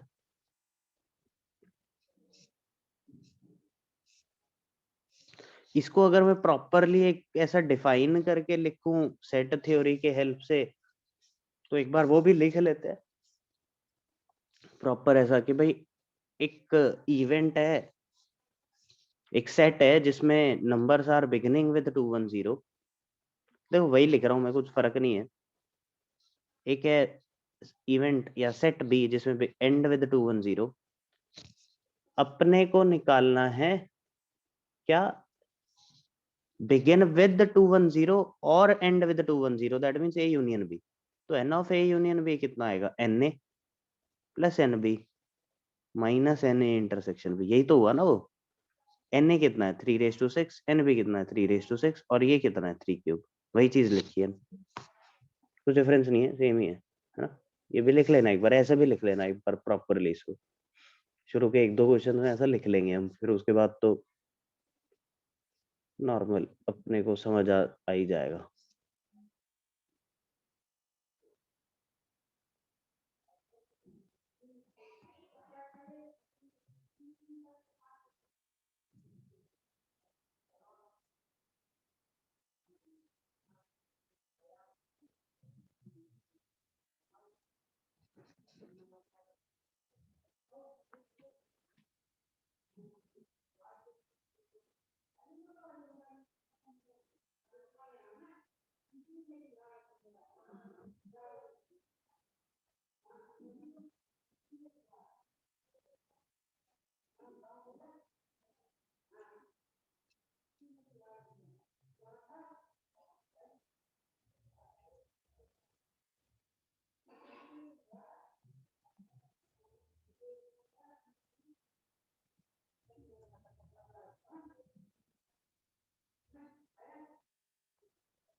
ठीक है फिर okay next. Find number of permutations, find number of permutations, find number of permutations of the numbers 1 2 3 4 5 6 7 1 2 3 4 5 6 7 taken all at a time, taken all at a time। देखो permutation बोल रहा, तो permutation में तो ये होता ना कि भाई कुछ सिलेक्शन एंड अरेंजमेंट, तो वो सिलेक्शन 3 का भी हो सकता है 4 का भी हो सकता है, बट इसमें मेंशन कर दिया taken all at a time, मतलब सबको ही लेना है। मतलब इन शॉर्ट ये फालतू में इतनी ऐसा लिखा उसने, डायरेक्टली भी बोल सकता था कि find the number of arrangements of 1 2 3 4 5 6 7। तो ये उसी चीज को कहने का दूसरा तरीका है कि find number of permutation of the number this taken all at a time. In short अगर बोलें तो ये कहना चाह रहा है find number of arrangements of 1 2 3 4 5 6 7, है ना, वही चीज है। All at a time if neither 257 neither 257 nor 314 pattern appears।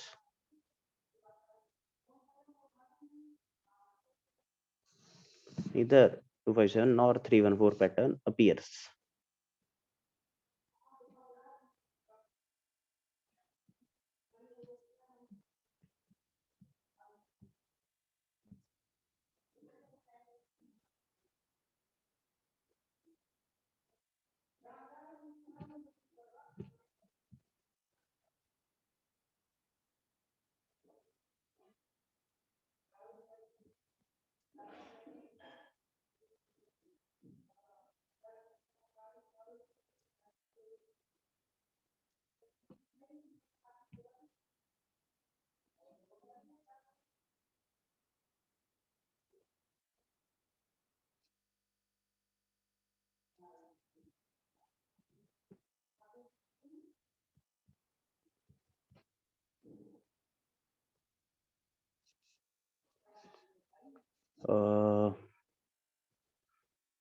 सही है, सही है, सही है ईशान, करेक्ट। नहीं प्रशस्त, सोचो ध्यान से पढ़ो एक बार क्वेश्चन क्या कह रहा।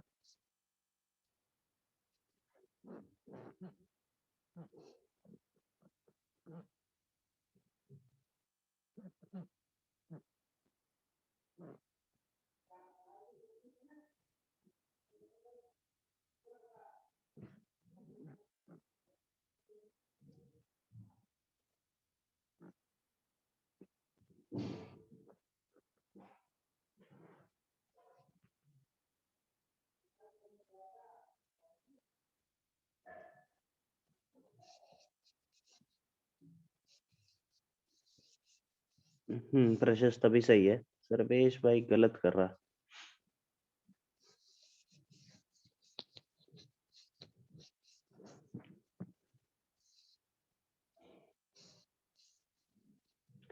देखिए यहाँ पे अगर मैं एक ऐसा सेट लूं वो वाले नंबर्स का, या फिर एक इवेंट लूं जिसमें 257 अपीयर्स, और एक बी लूं जिसमें 314 अपीयर्स, अपने को बोल रहा है नीदर 257 नॉर 314, नीदर 257 नॉर 314, बोले तो A complement intersection B complement हुआ था ना, neither 257 nor 314, neither A nor B, neither A nor B, तो अपने को निकालना है N of A complement intersection B complement, which is N of A union B का complement, which is N of universal set minus N of A union B. और n of A union B अगर मैं यहाँ पे plug in करूंगा तो that will be actually equal to minus, तो ये minus N A minus N B plus N of A intersection B, यही आएगा ए इंटरसेक्शन बी, सही है। हाँ जी ठीक है।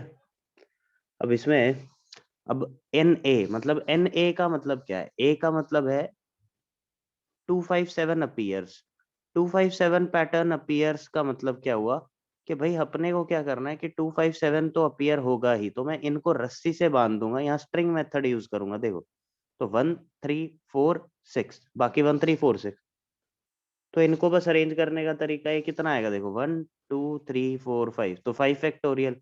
अच्छा 257 का इंटरनल अरेंजमेंट करना है क्या, नहीं नहीं करना, क्योंकि वो 257 पूरा एज अ ब्लॉक एक पैटर्न आ जाएगा।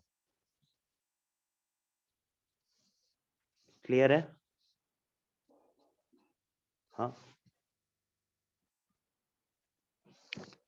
और फिर बी में 314 अपीयर्स, 314 अपीयर्स तो वो भी ऐसा ही आएगा, 5 फैक्टोरियल ही आएगा, सोचो 314 को रस्सी से बांध दूंगा, बाकी वन, नहीं वन नहीं सॉरी, 2 देन 5 देन 6 देन 7, तो ये भी 5 फैक्टोरियल हो गया, 5।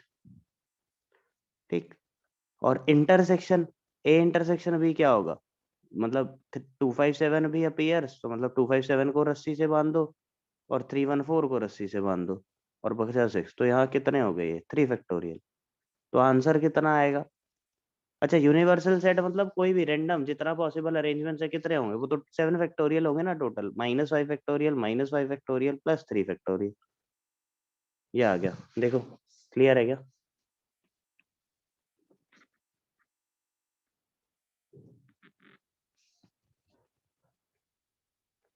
इसने मैसेज किया ग्रुप में अभी, please send yesterday recording and PDF,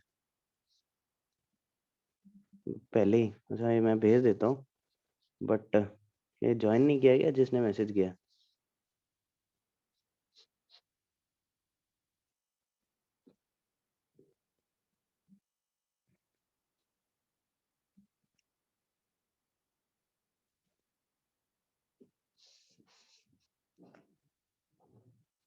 ठीक है,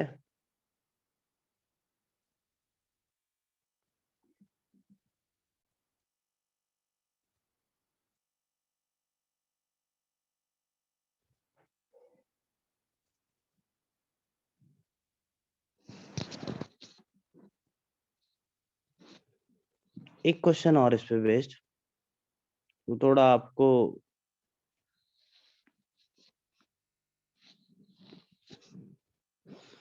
सोचने पे मजबूर करेगा और एक्चुअली में इसका इंक्लूजन एक्सक्लूजन का क्रक्स बता करके जाएगा।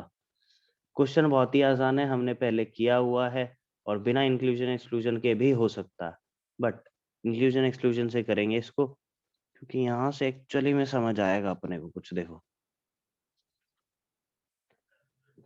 there are 5 boys and 3 girls. They are to be seated in a row so that no two girls are together. अब इसमें करने को so that no two girls are together, अगर इसको करने चले तो बहुत ही आसान है। कैसे कैसे कर सकते हैं? गैप मेथड से, राइट? गैप मेथड से, बट बिना गैप मेथड के करना है। सोचो एक बार,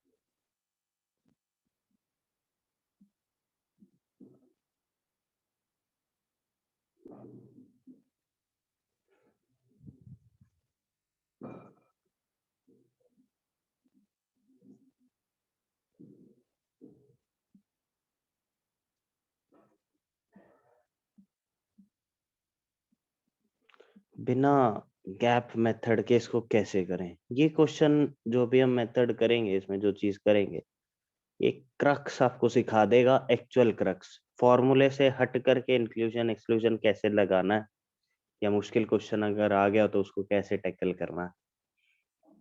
बढ़िया एग्जाम्पल है एकदम, ये परफेक्ट एग्जाम्पल, बहुत ही आसान है। अगर वैसे ओवरऑल देखे तो गैप मेथड से हो जाएगा, बट बिना उसके, गैप मेथड के बिना।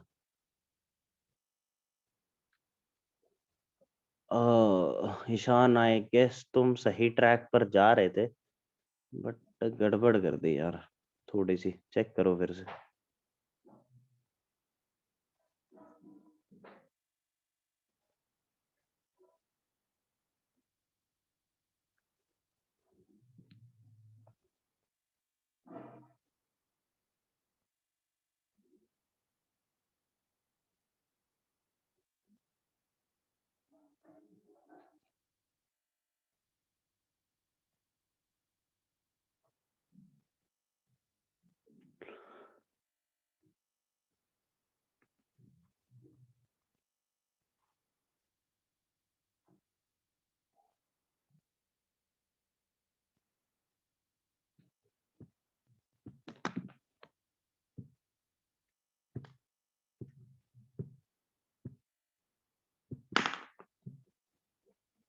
हाँ जी, क्या करें? 5 boys and 3 girls।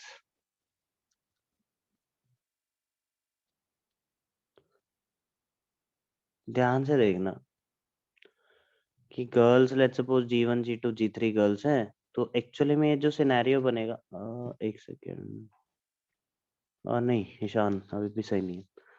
कि जैसे मान लो G1 G2 G3 तीन गर्ल्स हैं, तो के 5 boys and 3 girls, तो इसको ध्यान से देखना, no two girls are together, no two girls are together. इसको मैं लिख सकता हूँ, इसको मैं लिख सकता हूँ टोटल माइनस 2 गर्ल्स टुगेदर, है ना? 2 गर्ल्स टुगेदर, कोई 2 गर्ल्स टुगेदर होंगी, may be G1 G2 together है या G2 G3 टुगेदर है, ऐसा कुछ, है ना? कोई 2 गर्ल्स टुगेदर है, बट ध्यान से सोचना, एकदम ध्यान से सोचना कि जैसे मान लो G1 G2 टुगेदर है और G2 G3 टुगेदर है, तो एक सिनेरियो ये आएगा ना कि जब G1 G2 टुगेदर है एंड G2 G3 भी टुगेदर है, तो इनफैक्ट वो तीनों टुगेदर हो जाएंगे।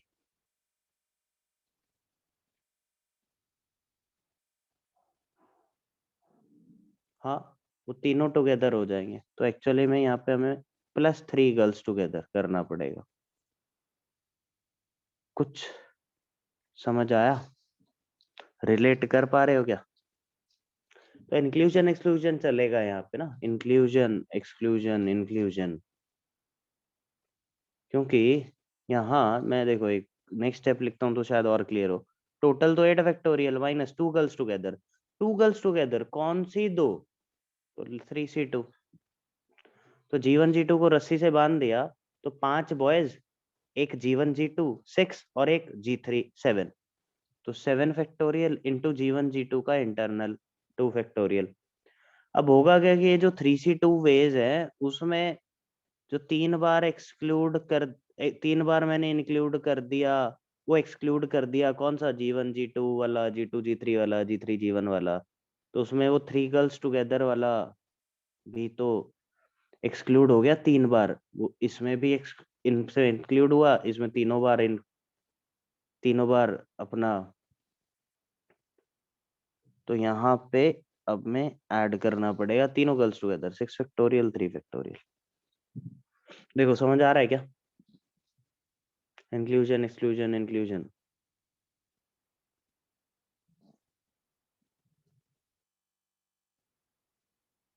अरे बोलो, सो गए क्या?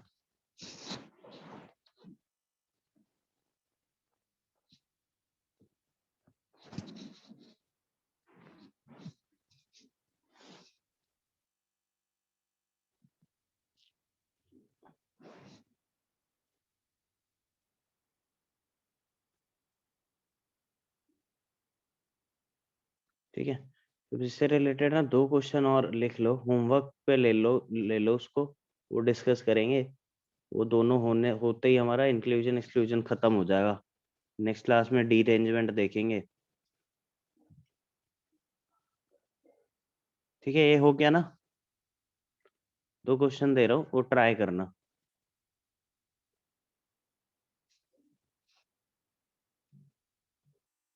फर्स्ट, ये इंडियन अमेरिकन वाला क्वेश्चन किया था क्या हमने?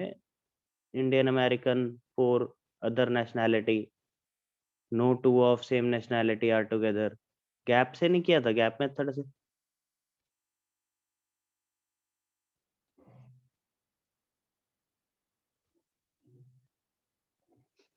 गैप मेथड में ये क्वेश्चन नहीं किया हमने कुछ ऐसा?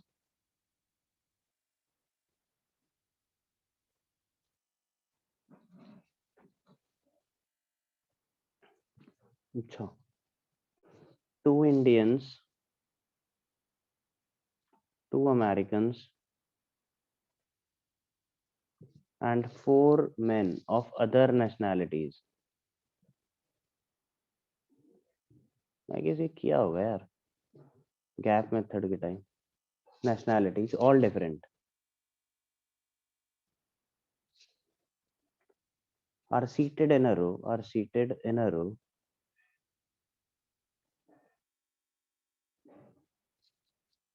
find number of ways so that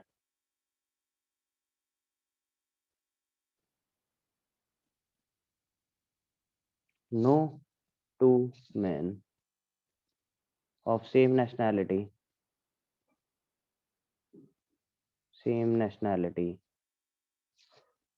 are together, no two men of same nationality are together। अच्छा नहीं, गैप मेथड से नहीं कर सकते ना, इससे प्रॉब्लम क्रिएट हो जाएगी। सही बात है, नहीं किया हमने ये अच्छा क्वेश्चन है। अब हाँ ये देखो, अब ये ऐसा क्वेश्चन है, आप गैप मेथड से नहीं कर सकते। सोचना एक बार गैप मेथड से करने को ना, सोचना प्रॉब्लम क्या क्रिएट होगी, दिमाग लगाना थोड़ा। ठीक, then 2 Indians, 2 Americans, 2 Chinese and 4 men of other nationalities,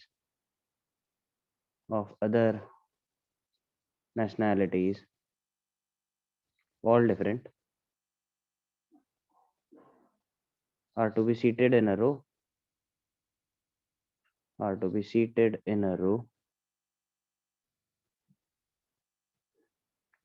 find number of ways so that no two men of same nationality are together, find number of ways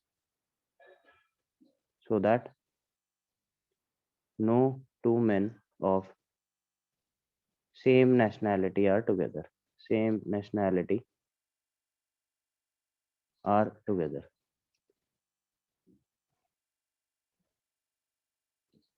ठीक है, ये क्वेश्चन करो। ये दोनों क्वेश्चन हो गए तो हमारा इंक्लूजन एक्सक्लूजन एकदम बढ़िया से हो जाएगा, कुछ नहीं बचेगा फिर इसमें। तो कोई भी क्वेश्चन आएगा हम कर लेंगे। अच्छा, आज का होमवर्क ये है कि ये एक तो पीडीएफ में भेजता हूँ, बाकी आपने नोट्स बनाए होंगे। तो ये पीडीएफ में देखो ऊपर आपको दिख रहा होगा 109th पेज है ये। तो आज का होमवर्क ये है, पीएनसी में अब तक हमने जितना भी पढ़ा है, मतलब मैंने जितना भी पढ़ाया है, उसमें जो भी थ्योरी, जो भी कंसेप्ट, जो भी क्वेश्चन किया है, वो सब कुछ रिवाइज करना है कल की क्लास से पहले। ठीक है, इतना कर लो, अच्छे से कर लो आज, बस यही करो। कोई नया क्वेश्चन नहीं, कुछ नहीं, सारे क्वेश्चन जो मैंने कराए हैं वो सारे कर लो, ट्राई कर लो अच्छे से, खुद से एक बार देख लो। ठीक है, टीडब्ल्यूटी में ना इतना जो मैं करा रहा हूँ ये कर लिया, इतने में बहुत सही नंबर आ जाएंगे अभी। तो भाई क्योंकि अपने पास टीडब्ल्यूटी में ज़्यादा वो भी नहीं है, तो पहले आज के लिए सिर्फ इतना कर लो कि जितना मैंने कराया सारा रिवाइज कर लेंगे। ठीक है, सारे क्वेश्चंस खुद से एक बार करके देख लो। ठीक है, आज के लिए इतना ही, कल कंटिन्यू करते हैं इसको।